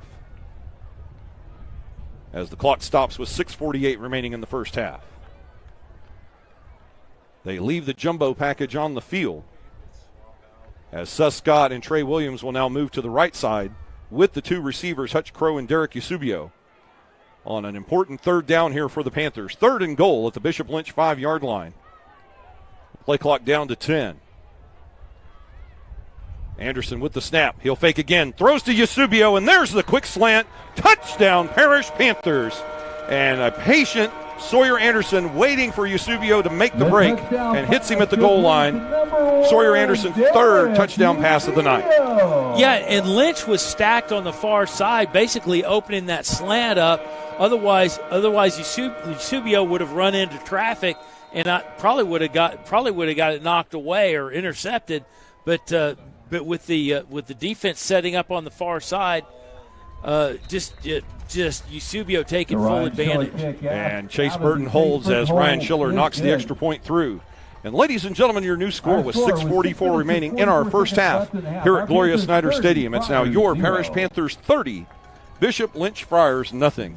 And after what seemed to be I would say a full quarter of action really, the last half of the first quarter and the first 5+ minutes of this second quarter, Parish falling into a bit of a malaise, turning the ball over twice. But following that strip by Dylan Davis, and the recovery by Daniel Demery, the Panther offense able to turn it back on and put 6 on the board. Yeah, and Parish needs to take advantage of every possession. They need sustained possessions. They need to push the ball upfield. If they go quick set, they need to quick strike with the ball and take full advantage of every possession. And they have kind of held themselves off in the beginning part of the second quarter. And now Dylan Sherman, number 36, Dylan Sherman set to kick as Joseph Laxamana and Daniel Ring stay deep for Bishop Lynch. And we'll see if Dylan Sherman can do some more of his tightrope sideline artistry here with this kick. Laxamana and Ring back deep for the Friars. As they're set, and now Dylan Sherman will put his foot into it from the 40-yard line, a deep kick. And Daniel Ring will let it go into the end zone for a touchback. And the first time in this game, it looks like with Bishop Lynch changing strategy and opting for the fair catch, special teams coordinator Broderick Fonseca just told Dylan Sherman, just put it in the end zone and give it to him at the 25. Well, and you know, I mean, unless you could somehow force an error right on special teams, you know, just turn it over to him at the 25, play defense. And the defense will do just that, as the Parish offense able to turn the turnover into 7 points. Parish has turned the ball over twice so far today, but Bishop Lynch unable to capitalize. Parish cashed in that turnover for 7, and now it's 1st and 10 at the 25. Legend Howell staying at quarterback. He'll hand off to number 5, Joseph Laxamana. And Laxamana will take the ball over right tackle for a gain of, we'll call it a gain of 3. And at the bottom of the pile, Caleb Irving back in the game with the tackle for Parish. Yeah, and again, Bishop Lynch's line, they're big. They are just pressing forward. These backs are just looking for holes and trying to get through them like they did there. And Laxamana again takes the zone read handoff over right tackle. And he's stopped by Ian Usry and Trey Williams at the 31-yard line. Another 3-yard gain for Bishop Lynch. And it looks like the Friars are going to a 3 yards and a cloud of dust offense here midway through the second quarter. 6 minutes clock running before halftime. Yeah, and that works for you with this line. They're just standing up, pushing forward, and these backs are looking for their opportunity. And on this possession has paid off. And now 3rd down and 4 for Bishop Lynch as they look to convert for the first time, and they do. A 3rd down conversion. The pass complete from Legend Howell to number 15, Cooper Alford. Alford, who was the quarterback for Bishop Lynch last year, now as a senior, also one of the quarterbacks but playing receiver in this formation. That's a gain of 8, and they move the sticks. 1st down Friars. Yeah, and that was a tight spiral into double coverage. And Howell handing off to Laxamana again. Laxamana patiently waits for the hole to open, and that's going to be a 10-yard gain. They'll mark him in Panther territory at the Parish 47. A 10-yard gain, and now the Bishop Lynch offense starting to gain steam here with just over 5 minutes remaining in the first half. And that's what you want to see out of a group of high school kids. You want to see them bow their backs, not get down, stay in the game, and just win the next possession. And that's all the Friars are doing right now. They're just trying to win the next snap, the next possession. Spread formation on 1st and 10 at the Parish 47. Howell fakes the handoff and does not fool brand new Stanford commit Trey Williams. Williams slings Legend Howell to the ground back at the Friar. They'll mark forward progress back to the 49-yard line of the Friars. Still a loss of 4 on the play. Great play by Trey Williams. Yeah, Williams came in. He had a full head of steam inside on the other side of the line, and just put an end to that play. And now 2nd and 14 for the Friars at their own 49. Howell back to throw. He's going to try to hit the short route across the middle for Laxamana. And the pass tipped up by Trey Williams. It looked like Cooper Malin had a chance at the pick, but the pass falls incomplete, bringing up 3rd down and long. Yeah, and they were trying to set that screen. They had a full complement of linemen ready to roll if they could have made that possession. And now following the incomplete pass, 3rd down and 14 for the Bishop Lynch Friars at their own 49-yard line. The clock briefly stopped at 4:38 remaining in the second. Howell back to throw, looking into the bunch formation. He goes across the middle, and a nice grab right there by Aiden McGinnis. McGinnis with his 2nd big catch of the game. This one good for 16, we'll call it 17 yards and a 1st down at the Panther 34. And the Friars are just taking advantage or trying to take advantage of these coverages and falling in between seams and coverage levels to get these passes. And now 1st and 10 Friars at the Panther 34-yard line, straight up the middle. As Caleb Irving will make the stop after a short gain on Joseph Laxamana. We'll call it a gain of 2, brings up 2nd down and 8. And Irving switching sides on the defense that time with James Cave makes an effective tackle and a short gain. Yeah, and this Bishop Lynch line is they're just pressing forward. I wonder how long that'll hold up with the conditioning that we've seen from Parish thus far this season. And now Laxamana takes the zone read handoff on 2nd and 8. tries to take it over right tackle, but runs right into nose guard Ian Ussery and Seth Scott for the stop, and they'll mark that for no gain on the play. A great move there by Ussery to make the tackle. Yeah, he got off his block and found the runner and just brought him down. And now another important third down for the Friars. 3rd down and 8 at the Parish 32-yard line. As Howell back to throw, he's going to look across the middle, still trying to find an open receiver, and does. And Cooper Alford makes the catch, but a great open field stop right there by Walker Anderson, Sawyer's older brother. Great cornerback play there by Anderson. Even gets a high five from Cooper Alford on the stop. And that's going to bring up 4th down and 5. But it looks like we may have a timeout. It looks like Legend Howell, the quarterback for Bishop Lynch, is on the ground injured. Yeah, and that's going to be a huge setback. I mean, he's a freshman. He's coming in. He's contributed for the Friars in this, in the early part of the season, and made it where they basically could extend their roster, bringing Alford out. And quickly to his feet, Legend Howell jumps up. He'll have to come off the field for one play. And obviously down 30-0. This is 4-down territory for the Friars. But with your starting quarterback on the sideline, what's the play here on 4th down and 5 at the Parish 30-yard line? I think you just stick with the run. Oh, no, there's a penalty flag on there, too. There was a hold on the play. So it looks like Coach Novikov is going to take his chances with 3rd and 15 rather than 4th and 5. But still, now, how do you adjust with your quarterback on the sideline here for at least one play? Well, I was saying run, but that just went away. Not on 3rd and 20. Although it looks like they're going with a direct snap set with Giodolor in the backfield.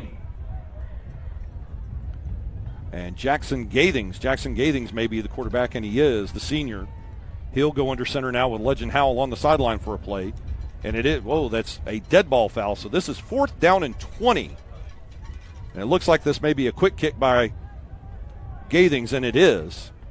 And the Panthers will just watch it roll out of bounds at the 20-yard line. Dylan Davis didn't even move. He wanted to stay as far away from that as possible. Yeah, if you get within 20 yards of that thing, it'll find you. It will find you, and that's the last thing that the Panthers needed was a unforced turnover on special teams. And as it is, with 2:35 remaining before halftime, the Panther offense comes back out on the field, 1st and 10 at the 19-yard line. And do you press here and go for another touchdown before halftime, or are we just looking at some solid football here and run out the clock and go to halftime? Well, I think, solid football's proven to be effective. I mean, solid football's gotten you 20 and 30-yard gains. So this is true. You just stick with your game plan. And now Maddox Reed takes the swing pass on 1st down and gets out of bounds after a 6-yard gain. Pushing him out of bounds on the play, number 24, Derek Tinio. And an effective play there on 1st down, a 6-yard gain, and they get out of bounds and stop the clock with 2:28 to go in the half. That should answer you where Coach Novikov's mind's at. So it looks like a little West Coast offense here on the sidelines before halftime. 2nd down and 5 now for the Panthers. They'll bring the trips to the bottom of your screen on the offensive right. Maddox Reed also on the right side of Anderson. He'll fake the handoff, hit Yasubio on the quick hitter. And this looks like I'm watching the 49ers from the 80s. This is classic West Coast offense here as we approach 2 minutes to play in the half. And again, just nothing flashy. Take care of the ball. Be disciplined in your approach and see what you can do with 2 minutes. And a 7-yard gain moves the sticks. 1st down and 10 for Parish. The game clock down to 2:10, but running here before halftime. As the Panthers have new life at their own 30-yard line. They move the trips to the top side of your screen. As Anderson awaits the snap, he'll hand off to Maddox Reed this time. Big hole, 1st down and more. 40-45, out to the 45-yard line. A touchdown-saving tackle there, in my opinion, by Joshua Thornhill. A 14-yard gain. Nobody else was there. No, Thornhill's had a great game for Lynch so far. And but Reed just read that thing perfectly, got in the hole, and just took off. Inside the final 100 seconds of this first half. 1st and 10, Panthers now at their own 44. Anderson fakes the handoff to Reed. He's going to go for it deep down the far sideline for Yasubio. What a catch! Perfect perfect placement on that pass by Sawyer Anderson as Derek Eusebio beats Daniel Ring for a gain all the way down to the 25-yard line. That's a 31-yard gain and a first down. Great pass by Sawyer Anderson. Yeah, and Ring was just unaware that the ball was even in the air. Just never got his head turned around. Was playing Eusebio all the way down the line. Felt he had him beat with having him walled off. And now 1st and 10 for the Panthers at the 25-yard line as the clock runs with 67 seconds to play in the half. Panthers looking to cash in one more time before the break. Anderson looking for Crow. He's wide open. Into the end zone. Touchdown, Panthers. Crow gets away, gets behind Colton Monroe, who is playing in pass coverage, and a 25-yard strike. Touchdown. That's now 5 touchdown passes on the night for Sawyer Anderson. Yeah, I mean, you couldn't play it any better. Hutch Crow just fell in that seam. The throw was a little bit behind him, but very athletic to go back and get it and then find pay dirt. And Crow with a very athletic move to make the grab and get into the orange turf or the red turf for pay dirt. Schiller tacks on the extra point. And ladies and gentlemen, your new score with 58 seconds remaining in our first half. Here at Gloria H. Snyder Stadium, it's now your Parish Panthers 37, Bishop Lynch Friars nothing. And we've got flags on the play here following the extra point. Looks like we may have had some extracurricular activity. We'll check in with the referee, Rodney Allison.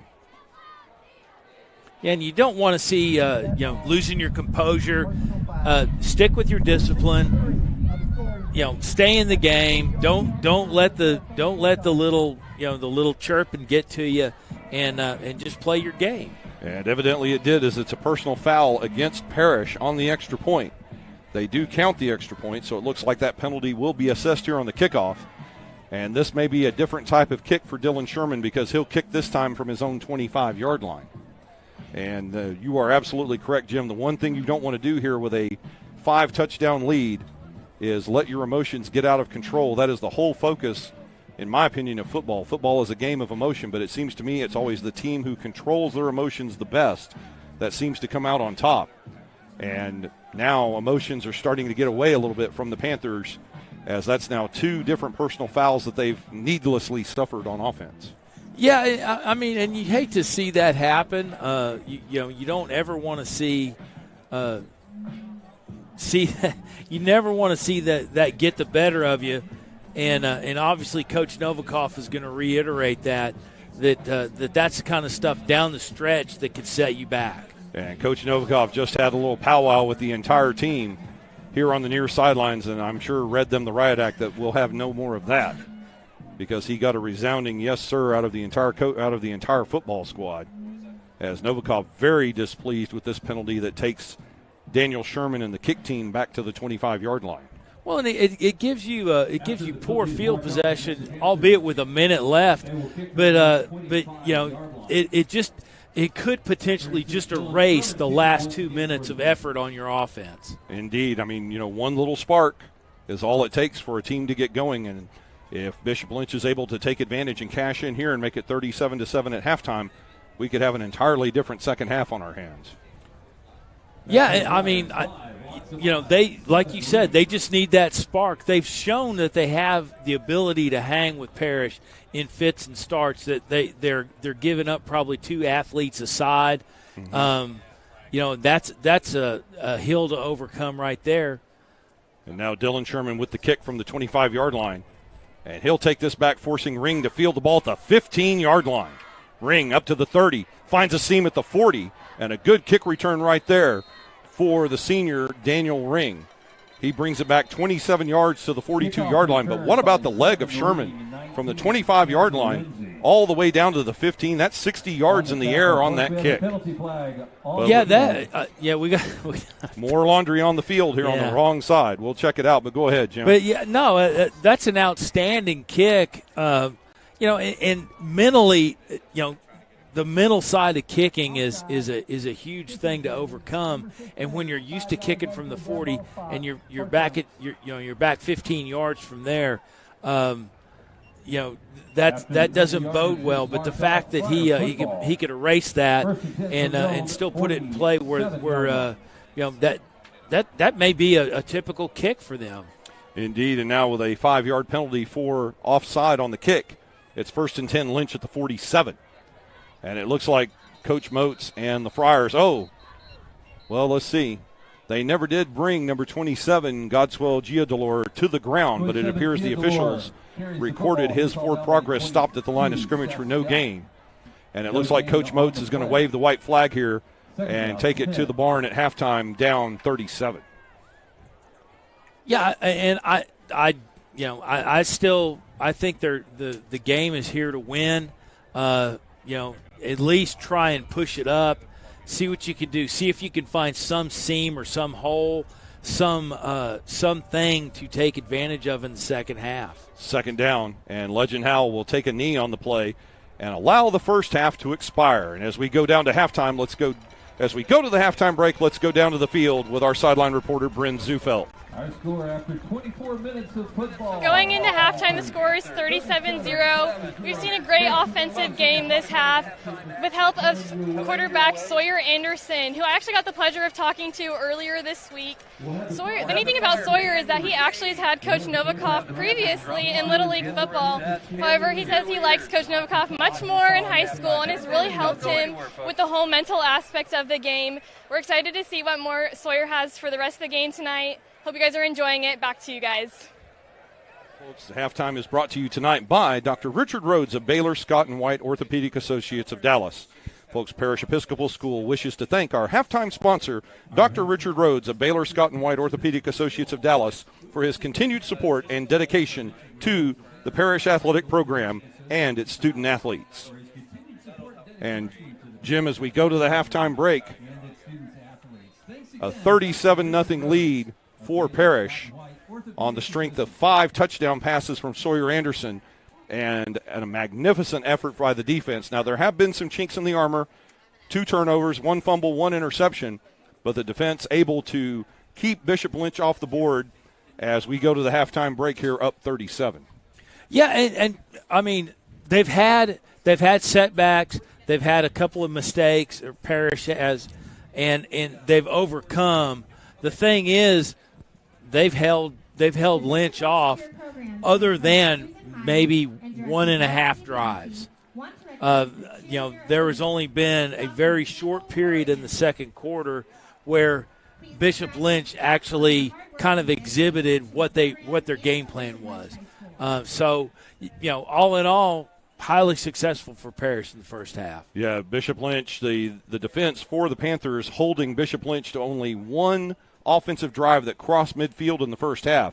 And Bishop Lynch did get the ball down inside the Parish 30-yard line before the strip by Dylan Davis and the recovery by Daniel Demery. So, as you had said earlier, flashes of brilliance from the Bishop Lynch offense. They have the tools. It appears that they have some of the talent to hang with Parish, but as you had mentioned, they're giving up maybe 1 to 2 athletes per side, and that's the difference here in the game as it's 37-0 Panthers at halftime. Yeah, I mean, it's kind of like picking your poison. Where do I want to go? Who am I going to go away from? And then, and then all of a sudden you're kind of gearing. You're on offense and you're attacking, but you're trying to force your hand on where you think the hole is, and that never bodes well. You have to go up on offense. You have to go up on and dictate what you're going to do and be able to exhibit and execute. And with that, folks, we're going to take you to the halftime activities here at Snyder Stadium. Panthers 37, Bishop Lynch Friars 0 as we go to the halftime break, as Bishop Lynch will have the first half of the halftime here, their band and drill team taking the field. We hope you enjoy the halftime activities, folks, and stay with us as we'll be back with the second half of tonight's game coming up after this short break right here on Game On Sports Network.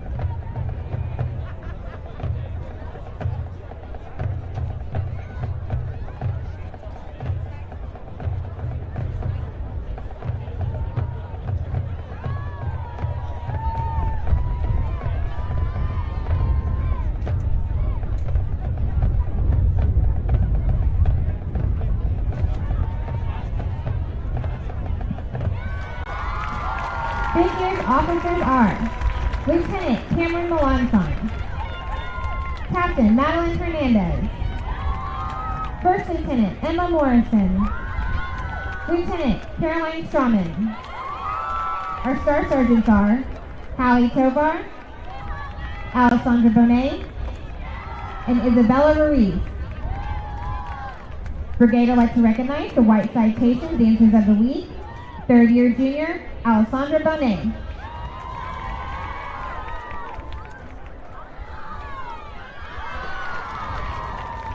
And fourth-year senior, Sophia Ramirez.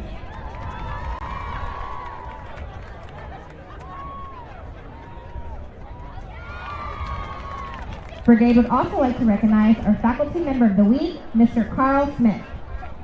Brigade will be performing their jazz routine to Boogie Shoes.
Brigade social officers are Sophia Ramirez, Shay Miedema, Jasmine May, Camila Garcia, and Gianna Taylor. The brigade is under direction of Allison Kinley and Carrie Schnurr.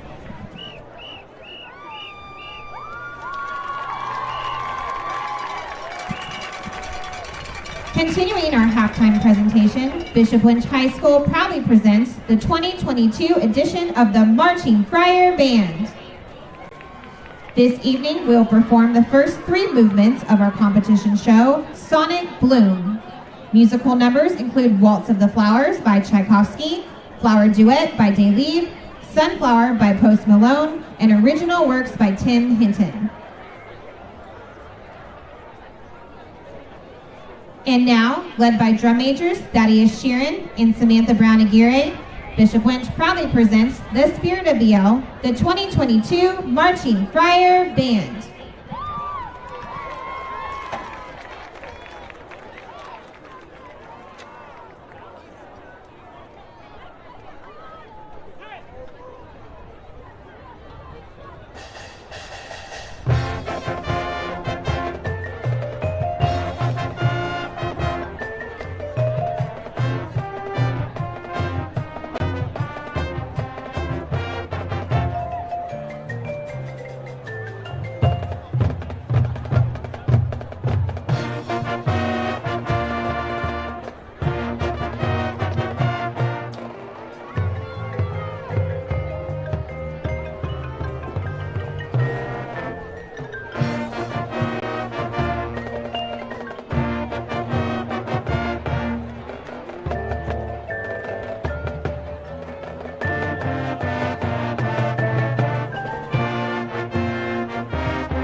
The band is led by field captains Terrence Thomas, Julian Thera, and Andrew DeBala. Drumline captains are Katie Hernandez and Natalia Kaywood. Guard captain is Sophia Yondras. The Bishop Lynch Band is under direction of Andrew Belletti, percussion instructors Jay Mayernick, and color guard is instructed by James Thomas and Daniel Virgil. Thank you for watching our show, and we hope you enjoy the rest of the game.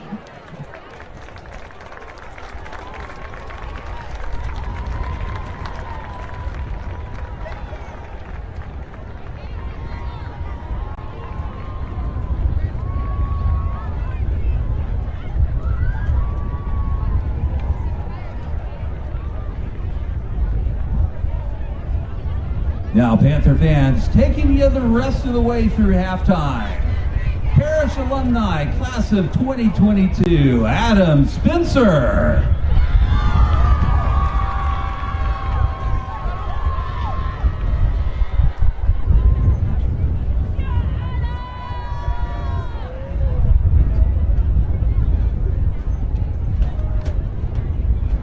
Please welcome to the field your Parish cheerleaders.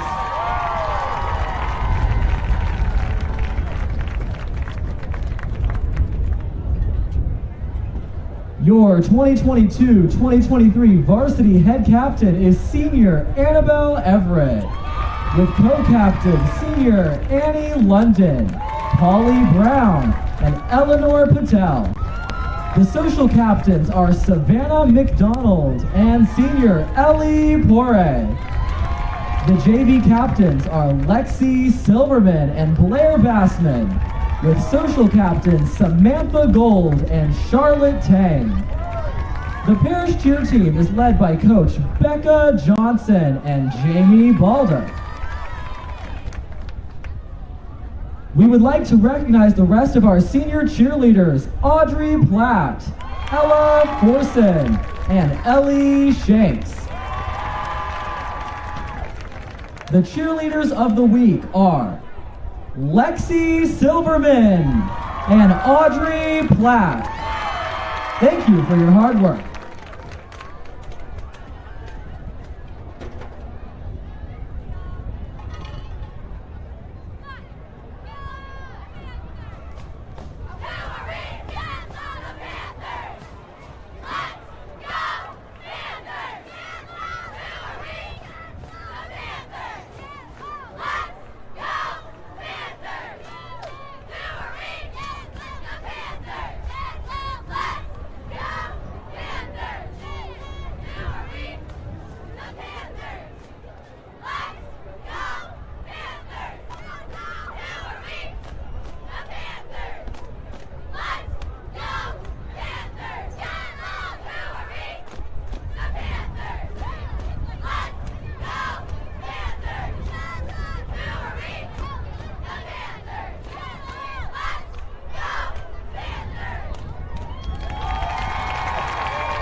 Let's have one more round of applause for your Parish JV and Varsity cheerleaders. Finally, the girls would like to recognize and thank our cheer momagers, seniors Ava Morash and Aaron Cotton.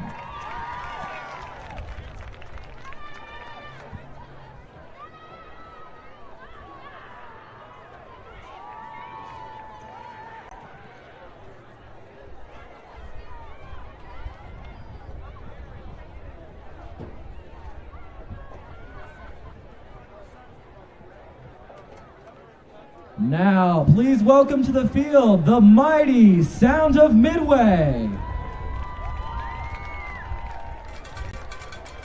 The Parish drumline is led by captains Grace Ramsey and Owen Kisner. Assistant captain Julia Bixby. Section leaders Jake McDonald, Landon Scott, and Meredith Walker. Librarian Tyler Wing and manager Dylan Gasworth. The Parish drumline is under the direction of Mrs. Zoe Vandekieft. Now performing their halftime show of 23, the Parish Drumline.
Panther fans, let's have one more round of applause for the mighty Sound of Midway.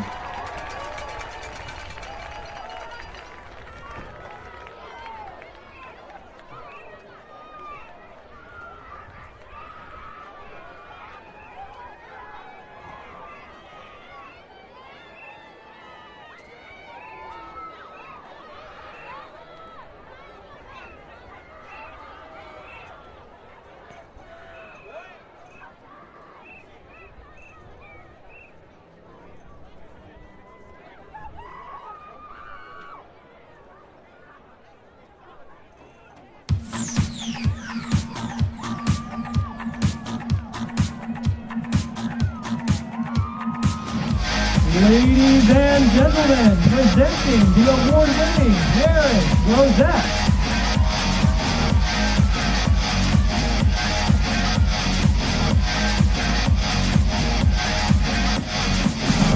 The Rosette officers are Lieutenant Abby Knives, Lieutenant Lainey Haddock, First Lieutenant Alexis Arnaldi, and Captain Alexa Plumley.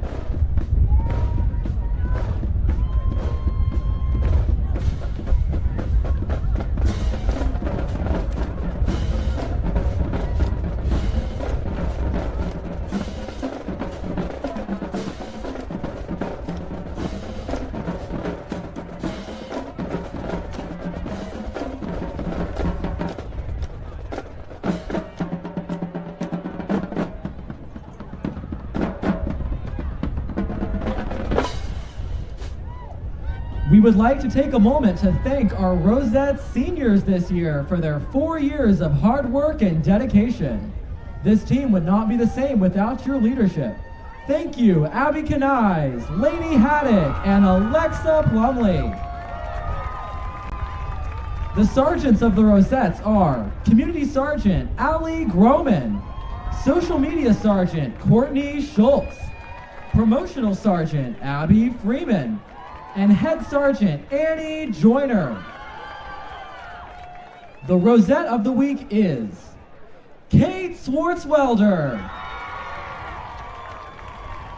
In honor of the Texas State Fair, the Rosettes will be performing a traditional skirt routine to God Bless Texas.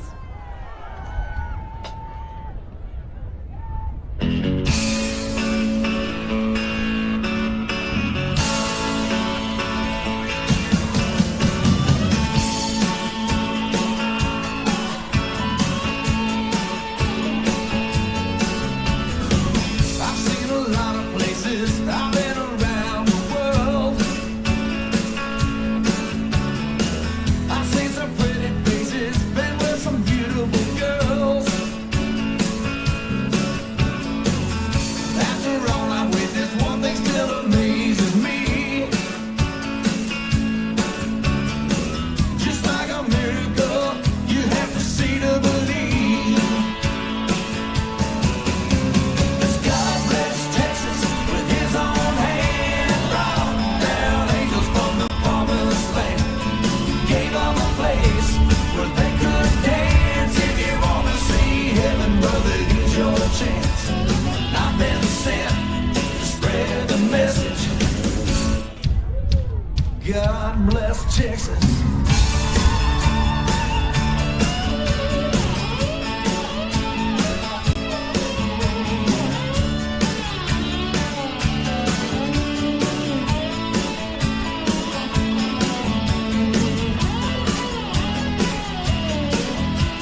And here they are. Let him finish. The Rosette managers are Miss Reese Cotton, Talisi Srira, Joey Davidson, and Jillian Black. The directors of the Parish Rosettes are Mrs. Megan Bowen and Mrs. Sarah Snyder. Remember, the one was the kick return.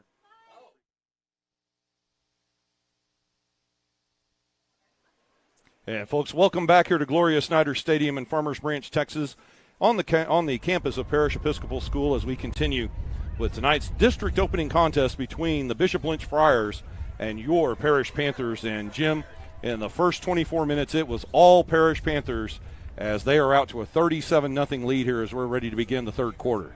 Yeah, and it looked like, just in fits and starts that Bishop Lynch could mount an attack, and they have just been run over.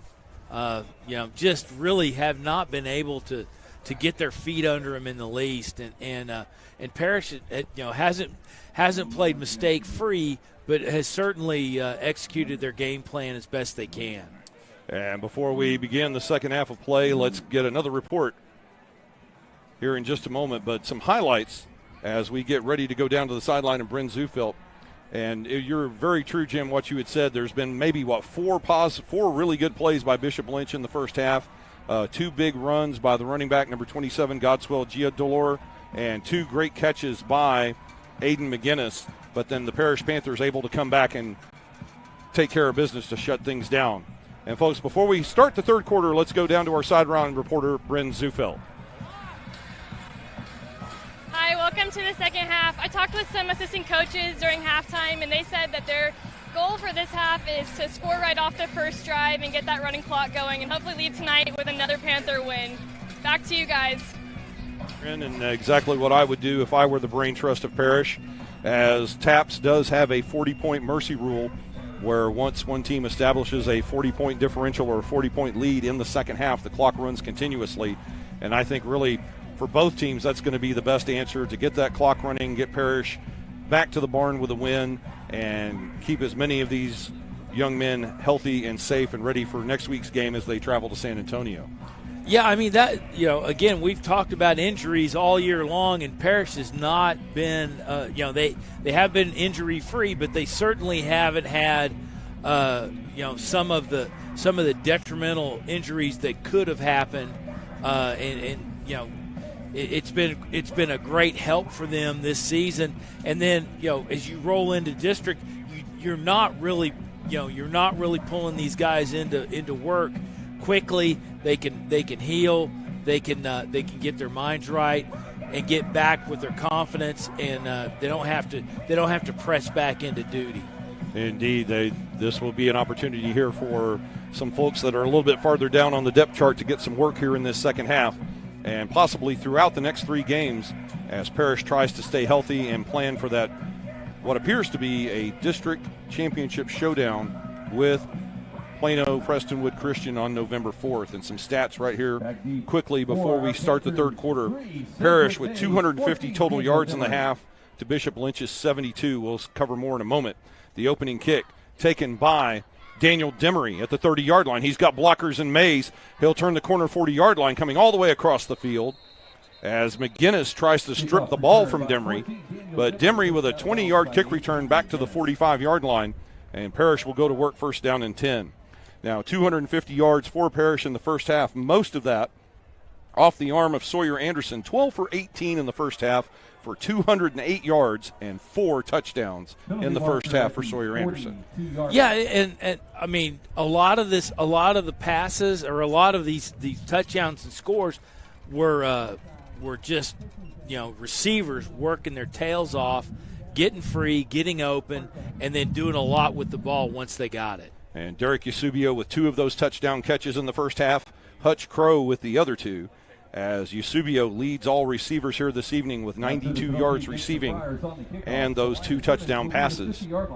An offside penalty against Bishop Lynch on the kick, and 5 yards added to the run. It means that Parish will start first and 10 here at midfield to open the third quarter. A wingback with 2 receivers on the bottom as Sawyer Anderson will quickly throw to the wingback, Hutch Crow. Crow makes a move. What a move at the 45-yard line. First down and more, 30-yard line. And when Parish said they wanted to score quick, they weren't kidding. They hit the quick hitter to Hutch Crow, and he takes it for 25 yards. Crow. And it looks like there's a flag down. Flag. There's a penalty marker on the field. Yeah, I think they're calling pancake blocks now. Oh, is that what it is? They're calling pancake block as holding? The penalty, extra syrup against Parish, yeah. Well, they've got the penalty flag down at the 39-yard line of Bishop Lynch, and they appear to be, and it is indeed, holding is the call against Parish. But I'm with you, Jim. That looked to me like a very clean pancake block, but nonetheless, now they marked off 15 on that. Perhaps that was not a holding penalty, but a personal foul. Taking the ball all the way back to the 46-yard line. Down the Panther 46-yard line. So a personal foul penalty. Now they at least the down did not count, so it's 1st and 14 for the Panthers. 1st and 14 at their own 46. Opening moments of the third quarter here at Snyder Stadium, clock running. And Anderson with the pass complete. And the catch made by number 13, Bryson Fields. He'll gain back some of that yardage. That's a 9-yard gain on the play. It's going to set up 2nd down and 5. Yeah, and Parish with this explosive offense, I mean, yeah, okay, spot me 15 yards. That's fine. You know. Well, they've already gotten 10 of it back. We'll eat it up again. That's fine. But the sad thing there is that takes away what was a beautiful run after the catch by Hutch Crow. Nonetheless, 2nd and 5 Panthers now at the Bishop Lynch 45. They'll hand off to Maddox Reed over right or left guard. He'll follow the block of number 53, Austin Sattler, for 1st down yardage at the 39-yard line. And just like that, the Panthers are back in business, 1st and 10. On the stop. Yeah, and I mean he just went off Sattler's hip and took his what would have been his block and just stuffed the tackler back another 3 yards, and they just like you teach them. And some second-string offensive linemen in there right now for Parish. We'll get those names to you in a moment. 1st and 10, Panthers now at the Friar 40-yard line. The screen bounced by Sawyer Anderson in the direction of Bryson Fields.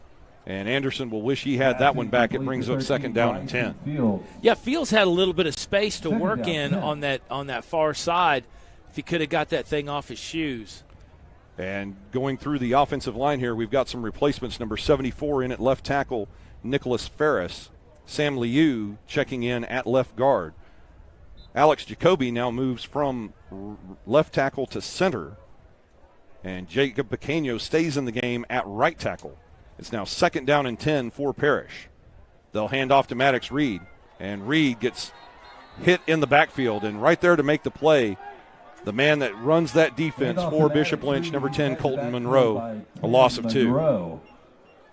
Yeah, Monroe's somebody that you need to account for, and with these line changes, they're really not picking up their assignments. And you're going to see on this interior. That's why Parish is trying to make hay on these outside routes. Now 3rd down and 12 for the Panthers. With the ball at the Bishop Lynch 42-yard line, and correction at center now is number 53, Austin Sattler. Alex Jacoby moves from left tackle to right guard. Anderson on 3rd and long, going deep, and just overthrows his receiver, number 17, Colgan Pettit. Pettit had 2 steps on Jordan Lewis, but Anderson unable to make the connection, and we'll see what the Panthers choose to do here on 4th down. 12. Yeah, and Anderson, he was back in the pocket, set, pumped. Didn't see that his receiver was open yet. Just pumped to get that little bit of time and separation, and it just kind of threw a little bit long for him. And with the ball here in no man's land at the plus 42-yard line, it looks like the Panthers will go for it on 4th down and 12 rather than punt and pin the Friars deep. So an interesting play here on 4th and 12. Anderson back to throw. He looks to the right side. The pass complete right at the marker. Just as you draw it up, Bryson Fields gets 14 yards on 4th and 12, and the sticks move. 1st down, Panthers. Yeah, all you need to do is you have to have field awareness, know where the 1st down is, run to that route, get open. That's again, as we've talked about all season long with Anderson. He's a very mature kid for a sophomore. And great route running right there by Bryson Fields to secure the first down. Now 1st and 10 at the Friar 29 as the clock moves with just over 9 minutes remaining in the third. Opening drive of this second half for either team. And now Fields, what a one-handed grab right there. Oh, Bryson Fields channeling his inner Odell Beckham Jr. makes a one-handed grab, and that might be why he wears number 13. That is a 9-yard gain for Parish, an amazing catch, one-handed by Bryson Fields. Well, and Fields just settled back on the line, just called open, and then just took off, and Anderson hit him in stride, and fortunately for Bishop Lynch, there was a tackler there to stop it. It would have been 6. And now Anderson with the throw, touchdown Panthers. He flexes the shoulder move, fakes the throw to Fields on the circle route, and hits Mercer McDougal for a 20-yard touchdown. And that is Sawyer Anderson's 5th touchdown pass on the night. Amazing work right there by the Panther offense, not only to sell the fake to Bryson Fields, but when they sold the fake, Mercer McDougal wide open for the score. And we talked about this during halftime. The number of weapons that Parish can approach you with is just, I mean, there's just players all over the field, and they take full advantage of it. A plethora of weapons for this Panther offense, and the extra point good by Ryan Schiller. And now your score with 8:45 and the clock running here in the third quarter. It's now your Parish Panthers 44, Bishop Lynch Friars nothing. And now under the 40-point mercy rule, that will have the clock running full time here in the second half, as the Panthers have established a huge lead here this evening at Snyder Stadium. Yeah, and you want to see what Parish has in the tank at this point, what they can bring in, what they can bring in and get game exposure, what kind of players they have under lights. A lot of advantages that Parish has right now with this, executing this drive as they talked about, getting in the end zone early and often. Well, this opening drive here in the third quarter, they executed with the second string offensive line. The only starter out there was Jacob Pequeno at right tackle, and pressed into service early was number 54, Alex Jacoby. He started at left tackle, but when they moved to second string and brought in Nicholas Ferris at the left tackle, he went to his natural spot at right guard.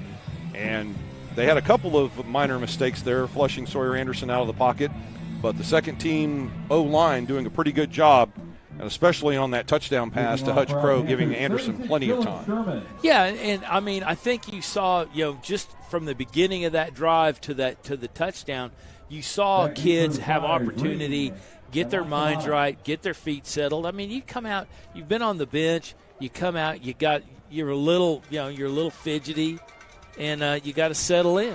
And Dylan Sherman with the kickoff puts that onto the red turf in the end zone, a touchback.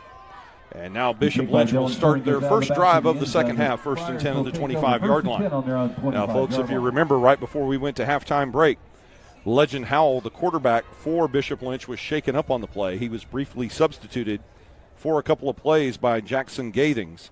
And we'll see how that is affecting the Bishop Lynch offense. And indeed it is Jackson Gathings, the senior quarterback, taking over for Legend Howell here in the third quarter. 1st down and 10 for Bishop Lynch at their own 25. Gathings, your new quarterback. He'll hand off on 1st down. And taking the ball over left tackle for a gain of 2 on the play, the running back for Bishop Lynch, number 27, Godswill Giadolor. Giadolor stopped on the play by number 60, Austin McLean. Yeah, and you have to wonder how hurt is Howell. Right. Are they in a situation where they're just on the polar opposite of the score, and why press a kid into service if you don't have to, when you have all of your district games before you? Take the one loss, see how you can get your way into the playoffs and move forward from there. But if you're starting quarterbacks down, it's a little tough. And the pass right there on 2nd down, caught by Aiden McGinnis, but McGinnis hit immediately by number 87, Thomas Boren, on the tackle. And the Friars lose the 2 yards they gain on 1st down. It makes it 3rd down and 10. And this looks like primarily a second-team defense on this drive for the Parish Panthers. as these young men will get some much-needed work here with 5.5 minutes to play in the third quarter. Gathings, bam! Look at the sack right there. A huge hit by number 16, Isaiah Johnson. And that young man 3 weeks ago had his arm in a cast. It's good to see Johnson back out there on the field for the Panthers after the serious injury he had about a month ago in practice. Yeah, and he's just trying to shake the cobwebs loose, and he came in off the seal on the far side. Nobody picked him up, and he just laid his ears back. And Gathings down on the turf with the sack. Now it's fourth down and 17 yards to go for Bishop Lynch as they bring in the punt team led by number 80, Henry Nyhart. Nyhart gets the punt away, and the kick angling toward the Bishop Lynch sidelines. D.C. Crane will just let it roll, and it does take a Bishop Lynch Friar roll down to the Parish. We'll call it just inside the Parish Panther 40-yard line. A nice kick there by Nyhart. 35-yard kick. We'll call it a 36-yard kick, no return. And now we'll see a second-team Parish Panther offense go to work with just over 4 minutes to play in the third. Yeah, and I think you're going to see more bodies out that you haven't seen pressed into service, earlier in the season. And Coach Novikos obviously got to find out what's he got. What does he have on his bench? Where does he have room and opportunity for growth? And now checking in at quarterback for the Panthers, number 21, Drew Burton. Burton, his first throw complete and caught on a knee 2 yards deep in the backfield. The catch made by number 84, Marcus Hainish. 21, Drew Burton. And Drew Burton, the freshman, checking into the game, the younger brother of senior Chase Burton, getting his first action here at quarterback during the 2022 season. And welcome to the game for the freshman, Drew Burton. And you always love to see the unstable 21 quarterback. Trying to remember who else it was that wore John Hadel, I think it was, wore 21 at quarterback for the Chargers way back in the day. And now that I've dated myself, Burton hands off on 2nd down and 12 with the carry. Some of the older people may remember Lance Hadel. Yeah? Yeah. Or I thought it was Lance Hayworth was his receiver. I don't know. That's old time. That's back when they were the Los Angeles Chargers the first time. Yes. And so a yard gain on 2nd down brings up 3rd and 11 as Burton with trips to the bottom of the screen. He's going to have a free play here. Penalty flag. Burton throws the short route on the far sideline complete. What a move there by Mercer McDougal. He eludes 2 tacklers until Colton Monroe makes the tackle at the 44-yard line. And we have a Bishop Lynch Friar down on the turf, and we need to check that penalty flag with your referee this evening, Rodney Allison. And it looks like number 42 is the injured player, Chime Wanayanu.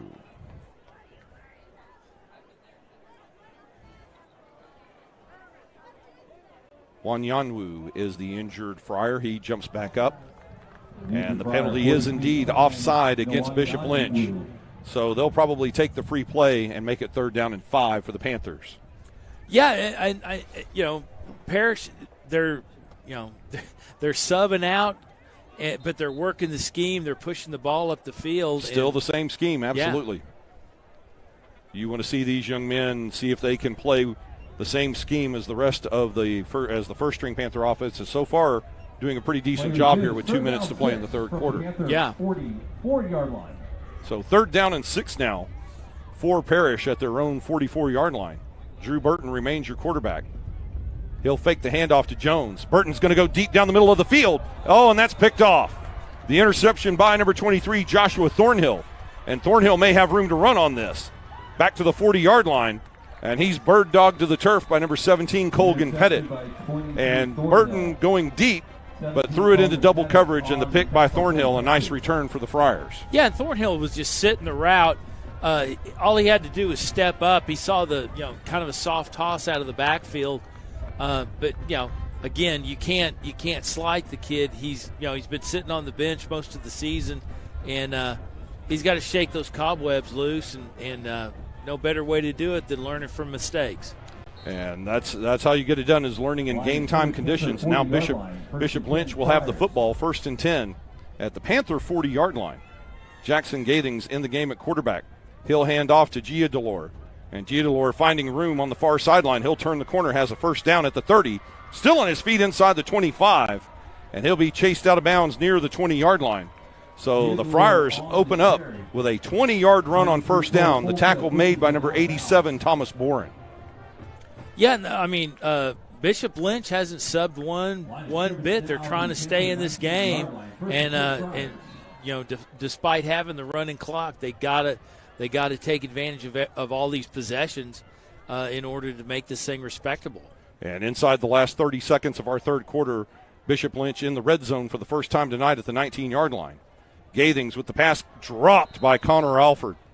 And Alford, or rather Cooper Alford, and Alford's going to wish he had that one back, as he did have some room to run in front of him. He was covered on the play by number 42, Guy Stern. It'll be second down. Yeah, and he once he got free down the line, really didn't spin his head to the right side. He should have went back to go get the ball rather than kind of doing the double take that he did. And folks, the horn sounds ending our third quarter of play. Ladies and gentlemen, we've got 3 quarters in the books here this evening at Gloria Snyder Stadium as we move forward in Week 7 action of the 2022 Parish Panthers season. And folks, your score as we head to the fourth quarter here at Parish Episcopal School. It's your Parish Panthers 44, Bishop Lynch Friars nothing. And Jim, now that they've got the running clock, it was a great opening touchdown to start the third quarter. What a catch by Mercer McDougal. And now the Panther defense tries to hold and keep the Bishop Lynch offense out of the end zone as we start the fourth. Yeah, and I mean, McDougal is not a name we have called a lot during the season. He hasn't really had a lot of opportunity, but he surely has tonight and taken advantage of. We've called his number at least 5 or 6 times in the first half.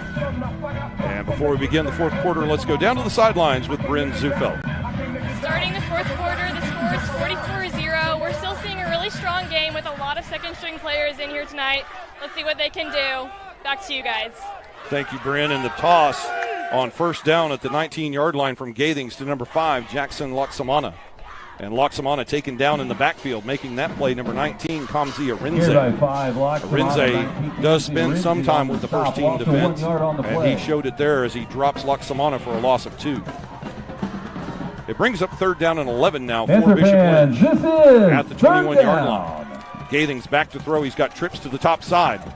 Looks for the out route and overthrows his intended receiver. The pass falls incomplete. And that was Loxamana open there on the far sideline, but Gathings unable to connect. And now it's fourth down and long. Yeah, and Gathings, I mean, he was wide open. Gathings just pressed the ball a little bit too hard over his head, and that could have been beneficial for him to get that grab. And now this will be a critical fourth down for this second-string Panther defense as they face fourth down and 11. Bishop Lynch has the ball at the Panther 21-yard line. The running clock now under 11 minutes to play in the ball game. 2 receivers to the top side with a wingback as Gathings looks to throw. He'll look to his left, looking deep in the corner of the end zone. And what a great defensive play there. The intended receiver was number 18, Aiden McGinnis, and great defense on the play by Thomas Boren to knock the ball away. The Panthers take over on downs. Yeah, and Boren he walled his man, pressed him to the side, and for a young player, that's the football first and 10, doing it just like they would do it in practice. And Thomas Boren with some great work there to keep Bishop Lynch out of the end zone. And now Drew Burton, takes a minute to say that. Drew Burton and the Panther offense back on the field. First and 10 at the 21-yard line, 10 minutes to play in the ball game. And your Panthers with a solid 44-0 lead over the Bishop Lynch Friars. Remember, this is the same Bishop Lynch team that lost to these Panthers last year in the TAPS Division I state semifinal that sent Parish to the state championship game against Midland Christian. And now we start to see a little bit of the second-string offense show its true colors here. We can't get the right people on the field. And Coach Novikov disgustedly calls timeout with 9:39 to play. And Novikov not happy about having to take time out there, Jim. No, you kind of, it's kind of like stacking mercury. You have kids that are kind of out of sorts, and you're trying to fill in. You're trying to get them an opportunity, and the unfortunate side is they're not there to take advantage of the opportunity, and you got to call a timeout, and just for no other reason than to kind of settle everybody down, get all the tails in the right in the right spot in the right seat on the right bus. And now Coach Novikov and offensive coordinator Will Faulkner have the right personnel on the field as the clock moves again with 9:38 and rolling here in the fourth quarter. First down, 10 Panthers. First down and 10 Panthers. They have the ball at the 21-yard line. Drew Burton is your quarterback. He's in subbing for Sawyer Anderson. Anderson's night done with 5 touchdown passes. And Burton handing off to number 28, Brendan Jones. Jones takes off over right tackle and follows the block of number 60, Austin McLean, for a gain of 3. 42, Nwani Amu on the stop after a gain of 2 yards. Actually, we'll mark that as a gain of 2 at the 23-yard line. Second down and 8 coming up. Brendan Jones is the tailback in the backfield with Drew Burton on second down and 8 at the Panther 23. Burton takes the snap, throws again to the far sideline, and a nice catch there, first down yardage, and making the effort. Burton's pass complete to 17. The catch made there by Colgan Pettit. And Pettit with first down yardage for the Panthers at the 33-yard line. Yeah, Pettit, I mean, he picked the ball up well and went inside on his defender and got that extra 4 or 5 yards. And you never know what's going to happen after that. He got brought down by backside pursuit, but sometimes you're going to get loose and get a big gain. And now the play clock down to 8 as the Panthers run to the line of scrimmage, first and 10 at their own 33. The play clock, or the game clock, down to 8 minutes. The handoff to Jones. He spins, gets away from a would-be tackler, Will Estes, in the backfield, and turns a 2-yard loss into a 7-yard gain. The stop made at the 40-yard line by number 42, Chime Wananyu. 4 yards. And and these kids, they're players, they're ball players. Unfortunately, during the week, they're playing Bishop Lynch's. Yeah, they're defense. Bishop Lynch. Yes. Yeah, and that's just the downside of it. And then when everybody's pressed into duty all at the same time, it's kind of an exposure. And they call a 5-yard gain on first down. It's second down and 5 now for the Panthers. They've moved the ball out to their own 38 as Burton looks to throw again. And there's Colgan Pettit with another first down grab as they have been able to establish that 10-yard stop route. The tackle made by number 28, Alex Salazar. But the sticks move again as this second-team offense keeps the clock rolling and the chains moving for Parish. Now, Burton, I mean, I've seen him in action early in the season, well, actually before the season started, in a scrimmage that they had, and that the kid has matured quite a bit in 4 or 5 weeks. Some effective work here from Drew Burton in this fourth quarter as he and Pettit have connected on 2 first down passes so far. And now with a fresh set of downs, the Panthers continue first and 10 at their own 46 as we approach the midway point of the fourth. Burton with the shoulder fake. Now he's looking for Pettit downfield and just overthrew him. That one almost picked off by Joshua Thornhill again. Thornhill just needed about another 6 inches of turf, but Burton threw the ball out of bounds, incomplete. Yeah, and the corner on coverage played soft and then came up on the line to play bump and run on him and just was not able to get loose and get to that spot on the route. And as a result of the incomplete pass, it's now second down and 10 Panthers with the ball at their own 46 as we move inside. 6 minutes remaining here at Gloria Snyder Stadium. They'll hand off. No, they fake the handoff to Jones, and a quick hitter complete to Kyle Hamburger. And Hamburger makes the catch near midfield, tackled at the 49 by number 40, Nathan Pedraza. And a 4-yard gain, it brings up 3rd and 6 Panthers. Kyle Hamburger. Yeah, Hamburger just ran his man off on coverage, cut back in on a down slant, and just opened himself up and ball right in the midst and brought it in. Effective play here by the Panthers in this fourth quarter, as it's now 3rd down. We'll call it 3rd down and 6, or 3rd down and 7 rather. Free play again for Burton. He'll hit the short route complete to number 84, Marcus Hainish. And we've got the penalty flag, and it's offside against Bishop Lynch. Looks like this will turn 3rd down and 7 into 3rd down and 2. Neo on the stop for the Friars. Penalty markers down.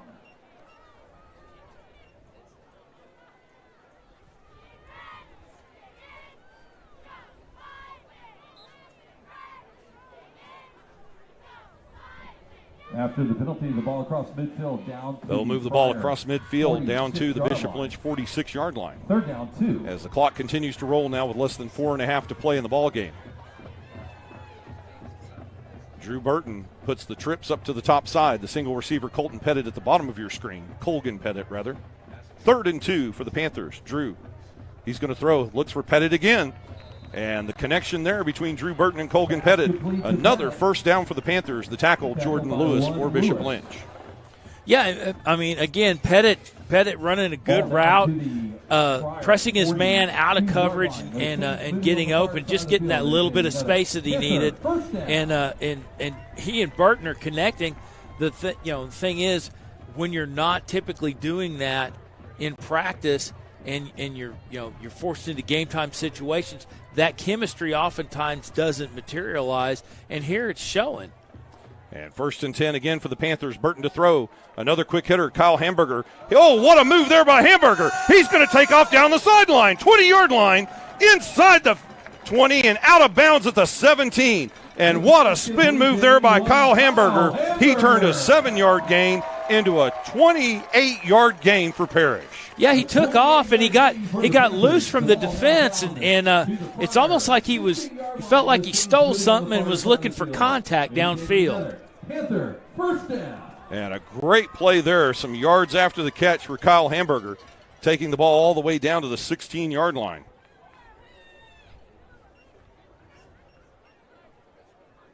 The Panthers break the huddle with less than 3 minutes to play in the ball game. 1st and 10 at the Bishop Lynch 16-yard line. Now you want to see them finish this off. Burton to throw, and he hits Kyle Hamburger again. Hamburger inside the 10, and boy, he's going to get some help right there from Quan Byers. Byers moving that pile, and that's getting help from your offensive line right there, Jim, as Byers pushes Hamburger for another 2 yards. Yeah, and I mean, Byers is he's a hulking figure, and when they break the huddle, he's he spins around and he stalks to the line of scrimmage, and he was there on backside support. And with that play, that's a gain of 8 on the play, moving the ball down to the 8-yard line. It's going to be 2nd down and 2 for the Panthers. Now inside the 10-yard line of Bishop Lynch. The snap, and Novikov showing that discretion is the better part of valor. He'll take the knee at the 13-yard line with less than 2 minutes to play. And as much as you'd like to see the second-team offense score here, this is the classy, gentlemanly, sportsmanlike move here for the Panthers.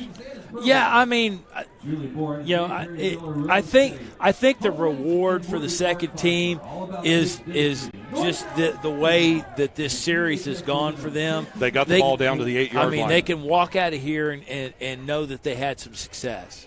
Indeed, they were able to move the ball on a first-team varsity offensive squad or defensive squad and take the ball inside the 10-yard line. And now I'm sure that we'll see Drew Burton milk the clock here again, play clock down to 8 and 68 seconds to play in the ball game. He'll probably take this snap with about 2 seconds and promptly take a knee at the 18-yard line, surrendering another 5 yards as the Panthers look to run out the clock here and put this game in the W column, moving to 5-1 on the season. Yeah, and I mean, for everything that Parish had to accomplish tonight, they did exactly that. They don't have a myriad of mistakes trailing them. They executed their game plan. They didn't get out of sorts. they could obviously do a little bit better job taking care of the ball, but all in all, they executed the way that the way that they needed to, and they got out of here with a win. And next opponent. And it looks like the officials will allow the clock to continue to run and let time expire, although the play clock did run out on Parish. But I believe the contest has been decided and the point has been made as the last 3 seconds run off the clock here at Gloria Snyder Stadium. And the horn sounds, ending tonight's game. Ladies and gentlemen, the final horn is sounded here at Gloria Snyder Stadium, bringing our Week 7 contest of the 2022 Panther season to a close. And folks, your final score here tonight at Gloria Snyder Stadium in Farmers Branch, Texas. Your Parish Panthers 44, Bishop Lynch Friars nothing. And Jim, a thorough effort by both offense, or all three phases of the game, offense, defense, and special teams, as the Panthers take down Bishop Lynch this evening by a score of 44-0. Yeah, and I think the thing that bodes well for Parish as they go and make this run in through district and on into the playoffs is that their special teams, I mean, tonight stepped up. You saw a lot of gain on opportunity. You saw they executed on some of the cutbacks that they had and took advantage of what was given them. But that's something that they were coached up on during the week, and they took advantage of that when they had an opportunity. Well, it looks like they used the 2 weeks here between games to their advantage after they sent China Spring packing right here 2 weeks ago and ending their 20-game win streak. They come out here with a very effective effort and beat Bishop Lynch to open district play 44-0. And all Parish in this game, Sawyer Anderson with 5 touchdown passes in the game, 2 to Derek Eusebio, 2 to Hutch Crow, and the nightcap to Mercer McDougal. Also, you get a 70-yard kick return on special teams on the free kick as Cedric Mays followed a great block by Daniel Demery, taking that free kick after the safety 70 yards to the house. And Parish just knocked the doors off of Bishop Lynch to start this game. I mean, we were 2 minutes and 2 seconds into this ball game, and it was already 16-0 Parish, and Parish just dominated from there. Yeah, and I think the most detrimental thing that Bishop Lynch did during the week of preparation was probably just look at game film. That's one of those things where where you look at game film and you think you're knocking on the door of a haunted house, and there's nothing inside but doom and gloom and detriment. And sometimes you're just better off to know, okay, they do this, and let's work on fundamentals this week. And this the resume that they've built to this point in the season. I don't know that you want to show that to anybody. No, at this point, I think I agree with you. We talked about this during the halftime break, that for some of these teams that they're going to play in the next 3 weeks, next week, as Parish will travel down to San Antonio and play a 1-6 Cornerstone Christian team. Then you come back here 2 weeks from tonight for the final home game of the season against Nolan, also a 1-win team. And then you have a 1-win team on the road in Trinity Christian Addison. I mean, you and I were talking about this at halftime. I think that if you're the opposing coach, you don't show Parish game film here. You don't want to scare your kids. You just say, this is the scheme that they're running, and let's go out and do the best we can to shut it down.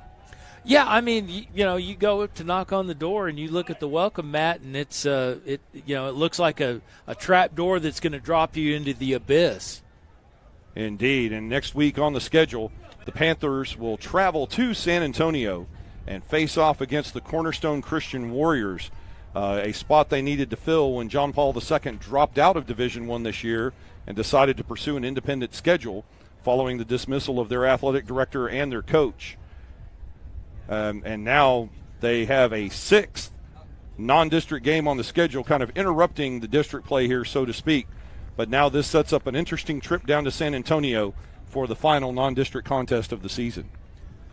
Yeah, and again, you want to be able to keep some rhythm to your season, and keep your approach on where you've built you've built success so far, and just keep the pedal to the metal, so to speak. And it's kind of these little fits and starts and interrupts kind of set you back. But these games, like what we experienced tonight, may be detrimental as well. It kind of ruins your rhythm.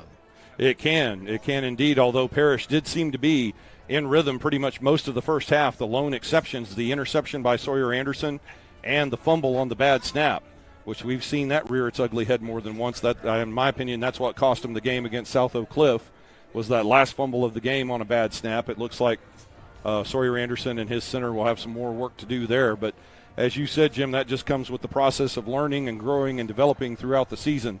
But playing kind of one half and then taking one half off, I can see your point of view there that this could ruin their rhythm. But on the flip side of that, we got to see some effective work here by second and third string players that get game experience against a varsity opponent, and that could come in handy down the stretch if injuries start to rear their head. Sure, and Hamburger showed you something tonight. Yes, he did. Just on that last series. I mean, that'd be a kid that I'd be at least pulling out on the depth chart to maybe move up. And folks, now we're going to take an opportunity to go down to the field as Brent Zufelt is preparing to speak with Coach Novikov, and I think we're ready for that. So let's go down to the field with Brent Zufelt and tonight's winning coach, Daniel Novikov. Hi, Coach Novikov. You guys are currently ranked number 1 in TAPS. What are your plans going through the rest of the season now that you've started division games? We want to win each one. We don't pay attention to what we're ranked. We just want to win the next game on the schedule. Thanks. Also, what were some thoughts that you gave your team during halftime to get them pumped up for the next half? Well, it was 37-0 at halftime, so what we wanted to do is get the clock running. So we wanted to score on that first drive. That was important because that gets the clock running. That allows us to get some other guys in the game. So that was kind of the mantra at halftime, was let's have a good first drive coming out and get the clock going. Thank you. Also, you have a few seniors that are going to be graduating this year. What do you expect for next season, losing those? I don't know why you had to bring that up and remind me of that right now. We got a whole season to play here, so I'll worry about that problem next year. This is this year, so thanks for bringing that up, though. But, yeah, no, it's a great group. Obviously, there's 22 of them that are outstanding. I mean, I hate to see them go. It's the worst part about being a high school football coach is you lose your kids. So, but it is what it is. Thank you so much. All right, thank you. Appreciate it. We appreciate that time with Coach Daniel Novikov. Now we'll step in here as Brent Zufelt will interview the new Stanford commit, Trey Williams. Yeah. Hi, I'm here with Trey Williams. You've had some big news this week, just committed to Stanford. Tell me what you're feeling about that. I'm feeling super relieved. Obviously, it's a great institution. My dad went there, so there's a lot of connections there. I'm just excited about the opportunity. I'm super happy for you. I know a few people who've committed there also. It's good to see you guys going out there as a team. You also had a really great game tonight. Tell me what were you thinking going into half with such a great lead? I want to get the young guys some reps, kind of get them going. We practice with them every week, all week. So I just want to see them have some fun and do what we get to do every week. Thank you so much. Back to you guys. For that interview with Trey Williams, the new Stanford commit, as he has just punched his ticket to a quality education at the Leland Stanford University out there on the left coast. And I believe Stanford's going to get an excellent player there in Trey Williams for their defense. Yeah, I mean, the kid could play at this level. He's exhibited. He's capable of standing toe to toe with some of the best athletes we have around here in this part of North Texas, and I'm sure that went well. And we've got another interview. Let's go back down to Brent Zufelt with our player of the game this evening, quarterback Sawyer Anderson. Tell me what you've been feeling this year. Still an underclassman, but you got the pressure out of the way last year starting as a freshman. Are you still feeling that this year, or is it a little bit easier? I mean, knowing the game now, freshman year I was a little hesitant. Knowing the speed of the game and stuff, it's a lot easier. And the guys around me, they just make my job easy. Like, for example, the O-line giving me time to throw. The receivers getting open, it just makes my job easier. I saw you cheering on the sideline for your second-string quarterback. What's it like getting to see him going after you? It's always good seeing him throw it around because practice, he works his ass off. throwing, and he's always like been there helping me. I help him. It's always good to see him get completions and stuff. Thank you so much. Back to you guys. There with our offensive player of the game, Sawyer Anderson. A great night for Anderson. He plays the entire first half and only one series in the second half. Still 17 for 25, 258 yards and 5 touchdowns on the night for the sophomore starting quarterback for Parish. And, folks, let's go down with our final interview here, or one more interview, with our defensive player of the game, Dylan Davis.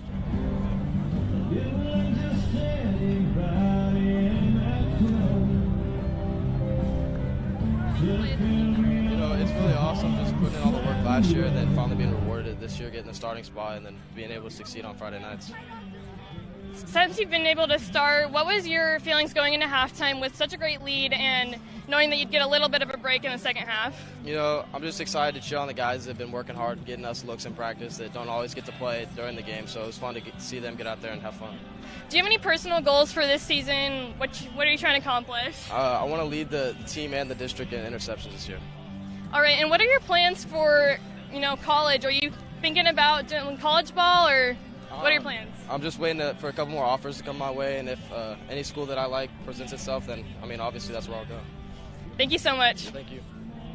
An interview there with our defensive player of the game, Mr. Dylan Davis. And Davis had a fantastic game, had one interception, caused a fumble that Daniel Demery recovered, and several pass breakups. A fantastic night for Dylan Davis here at Snyder Stadium. Yeah, he and everybody in the defensive secondary did a fantastic job. They were on target. Obviously no blown coverage. They were smothering. They were gang tackling. Did everything that you could ask of them. And Dylan Davis, our defensive player of the game, Sawyer Anderson, our offensive player of the game, as we're wrapping up things here tonight at Snyder Stadium. A 44-0 win for your Parish Panthers against Bishop Lynch. And this sets the table now as they travel down to Cornerstone Christian and face off against the Cornerstone Christian Warriors. Yeah, again, it's another week of preparation where you just want to stay in your lane. You want to, just do what you're supposed to do. Be disciplined about it.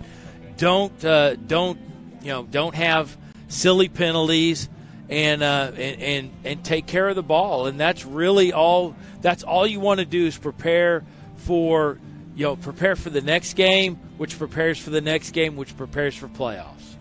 And that is the goal here. Is they look to move next week to San Antonio and play against Cornerstone Christian. And as we wrap up one of our final interviews tonight, one of our very famous, or one of our folks here at Parish, Keegan Schulte, this is her last evening here as our head trainer.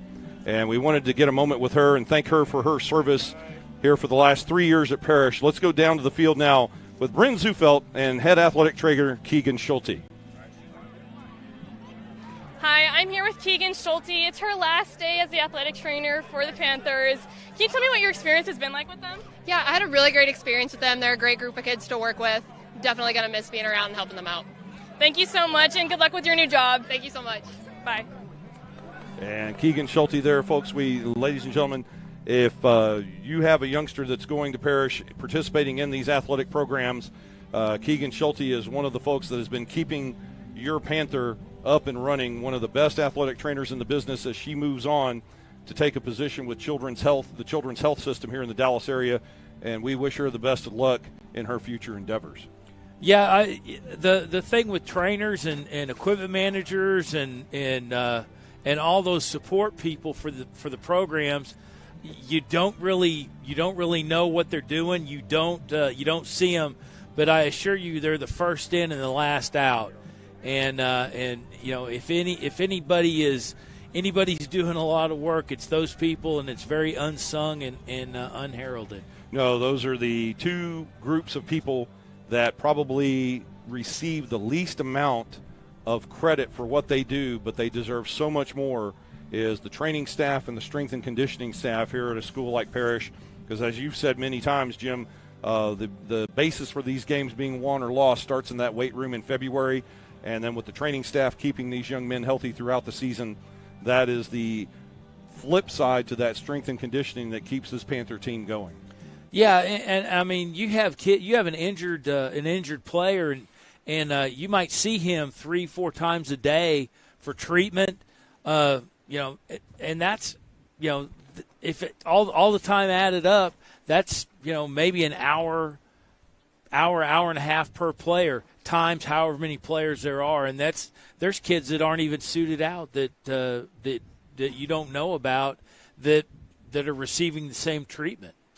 Indeed, and we do wish Keegan Schulte the best. And as the Panthers will move on here, they improve to 5-1 on the season. And now, Jim, we move to next week as the Panthers will travel down to San Antonio and take on Cornerstone Christian. And while we have a moment, let's bring in the voice of Panther football, Forrest Baldwin, who will be joining me next week in San Antonio. And Jim, in your mind, talk a little bit about what you think we should see next week as the Panthers travel to San Antonio. Oh, I already said it. I said it earlier. Just stay in your lane, take care of the ball, and that's it. And Forrest, you and I will have the call. We had a very interesting game here tonight as you had PA duties here this evening, and as we travel down to San Antonio, your thoughts on what we can expect from this Panther club next Friday night. Well, I think it's a quirky little game in the schedule, I think. You roll on through the big boys, you have a bye, you start district, and now you've got this non-district game down in San Antonio that you have to go to. And it's just you got to stay focused this week in the midst of this district play to make that trip down there. If it's me, I'm coaching fundamentals. I want to see us even sharper this week and sharper in that game. Starters may be in there for the first 24 minutes. That's it. Come out without any injuries, get back to Dallas, and then start prepping for the rest of district.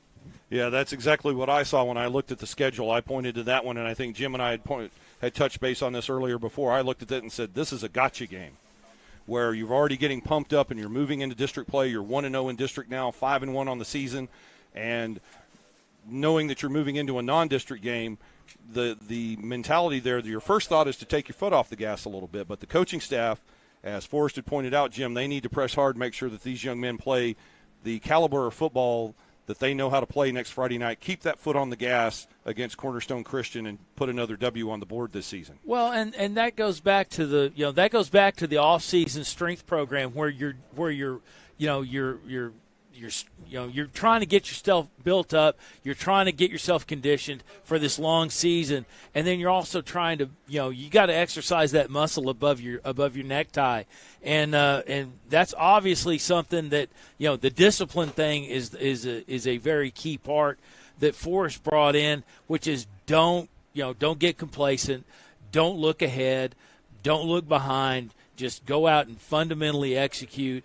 And that's where a huge part of this preparation for this season comes into play. And speaking of not looking back or not, keeping the focus ahead, I'm not even sure if we're going to be able to do that next week for us, because from what you told me, I think we're going to actually be in a deer blind making the call next week. Is that right? Well, looking ahead at the stadium down there, I noticed they didn't have a press box, at least on the Google Earth map that I was looking at, press box on the home side, but they have 3 nice deer blinds lined up on the visitor side. So I'm not sure where we'll be. Maybe we're in the deer blind. Maybe we're sitting in the stands. But,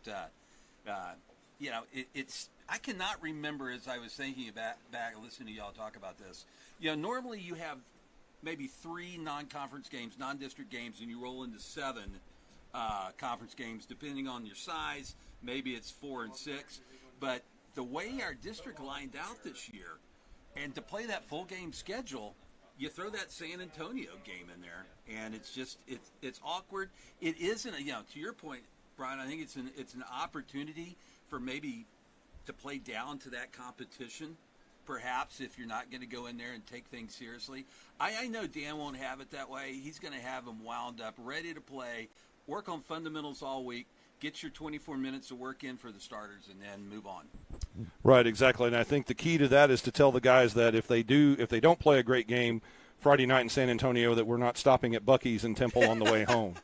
I mean, usually you got to get the Beaver Nuggets on the way home. Right. So if they want that stop on Buc-ee's on the way home, they're going to have to play some effective football. And Jim, as we wrap up here tonight, now 5-1 on the season for the Parish Panthers. Cornerstone Christian coming up.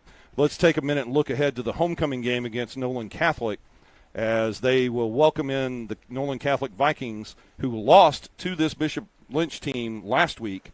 And it looks like it's just going to be more of the same leading up to that November 4th contest against Prestonwood Christian. I think this, the way this TAPS district has panned out, there's a lot of people coming in, a lot of people decimated, there's a lot of movement and transition, and Parish has benefited from that with consistency from Coach Novikov, with players projecting and improving to the point that they are projected to be at, and players taking advantage of opportunity where some of these other schools, you got a lot of moving parts in coaching personnel. You have a lot of moving parts in players. You have a lot of there's not a lot of commitment whereas you're seeing at Parish, which is everybody is in lockstep and it's 100% commitment. Yes, a very stable program here at Parish, as Novikov has set the standard with 3 consecutive TAPS 1 Division State Championships so far. And we'll see if that trend continues as we move forward throughout the season, as we march to that championship game on Friday night, December 2nd in Waco. And just to wrap up some statistics here, Parish on the night with 371 yards of total offense.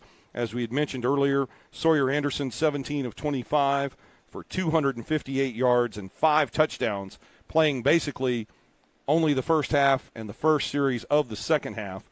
Touchdown catches, 2 for Derek Eusebio, along with 92 yards receiving, 2 touchdowns for Hutch Crow, 69 yards receiving, and Mercer McDougal with 2 catches for 25 yards, and none sweeter than that 21-yard touchdown catch to finish off the scoring here this evening.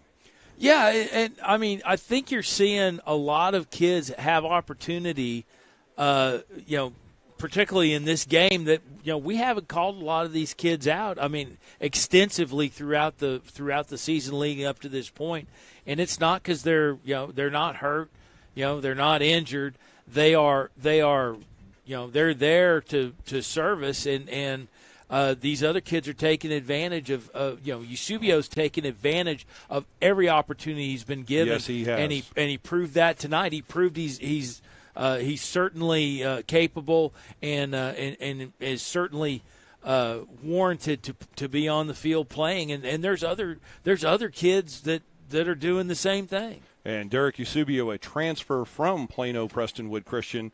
And I'm sure if there's one member of this squad that has November 4th circled on his calendar, it's going to be Derek Eusebio, looking to go back to the stadium there at Prestonwood Christian and show why he's a Parish Panther now. And headed toward a state title, hopefully. Yeah, I mean, I don't know that there's revenge in his heart, but you no, certainly just want to have a good show. You certainly want to show up well with kids that you've played with that have been teammates, and especially in this TAPS environment where for education purposes, this program's offered is superior, and I can take advantage of that over here, and what goes along with it is I get to go to a 3-time state championship and play football. And help them win their 4th straight state title. And 5 championships in total here for Parish Panthers as they look to make it 6 on the season. But as we wrap things up tonight, folks, we want to take a moment and thank everybody who made this broadcast possible for you this evening. The executive producer of Game On Sports is Fred Garner. Tonight's game was produced and directed by Ori Holman. Game On Sports technical producer is Trevor Von Dam. The sights and sounds of tonight's broadcast were brought to you by our outstanding camera crew, Josiah Johnson, Tyler Presley, David Hoyt, and Zach Sanders. And also a special thanks to our administrators back at the home office, Lisa Carrillo and Sarah Beasley. And ladies and gentlemen, don't forget to join us right here on Game On Sports next Friday night, October 14th, as your Parish Panthers hit the road for their final non-district game of the season, traveling to San Antonio to face off against the Cornerstone Christian Warriors. Forrest Baldwin and I will have the call for you live here on Game On Sports, with our pregame show starting at 6:40 p.m. and kickoff scheduled next Friday night for 7 p.m. Tonight's Parish Parish Panther football broadcast is a copyrighted production of Game On Sports Network and the Parish Episcopal School.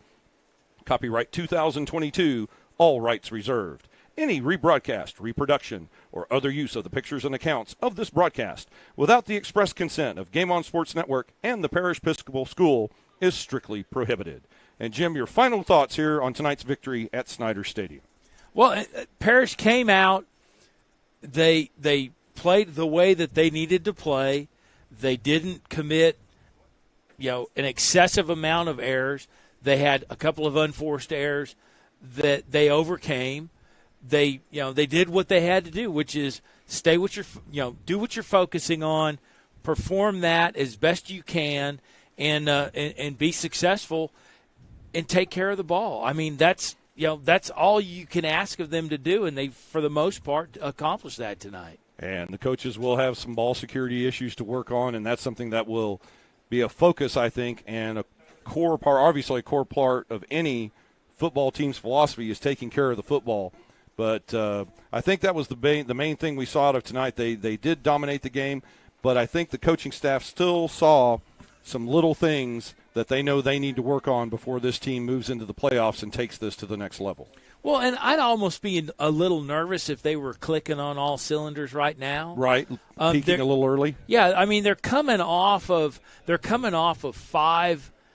I mean, despite the one loss, and the one loss, you can kind of throw that out as 30 seconds of losing your mind. Right. But for the most part, they're coming off of 5 games that were outstanding, where they went toe to toe with the guys in DFW and some of the best teams in this state, and the guys, the best guys in the state, and they held their own and came out on top on 4 of them.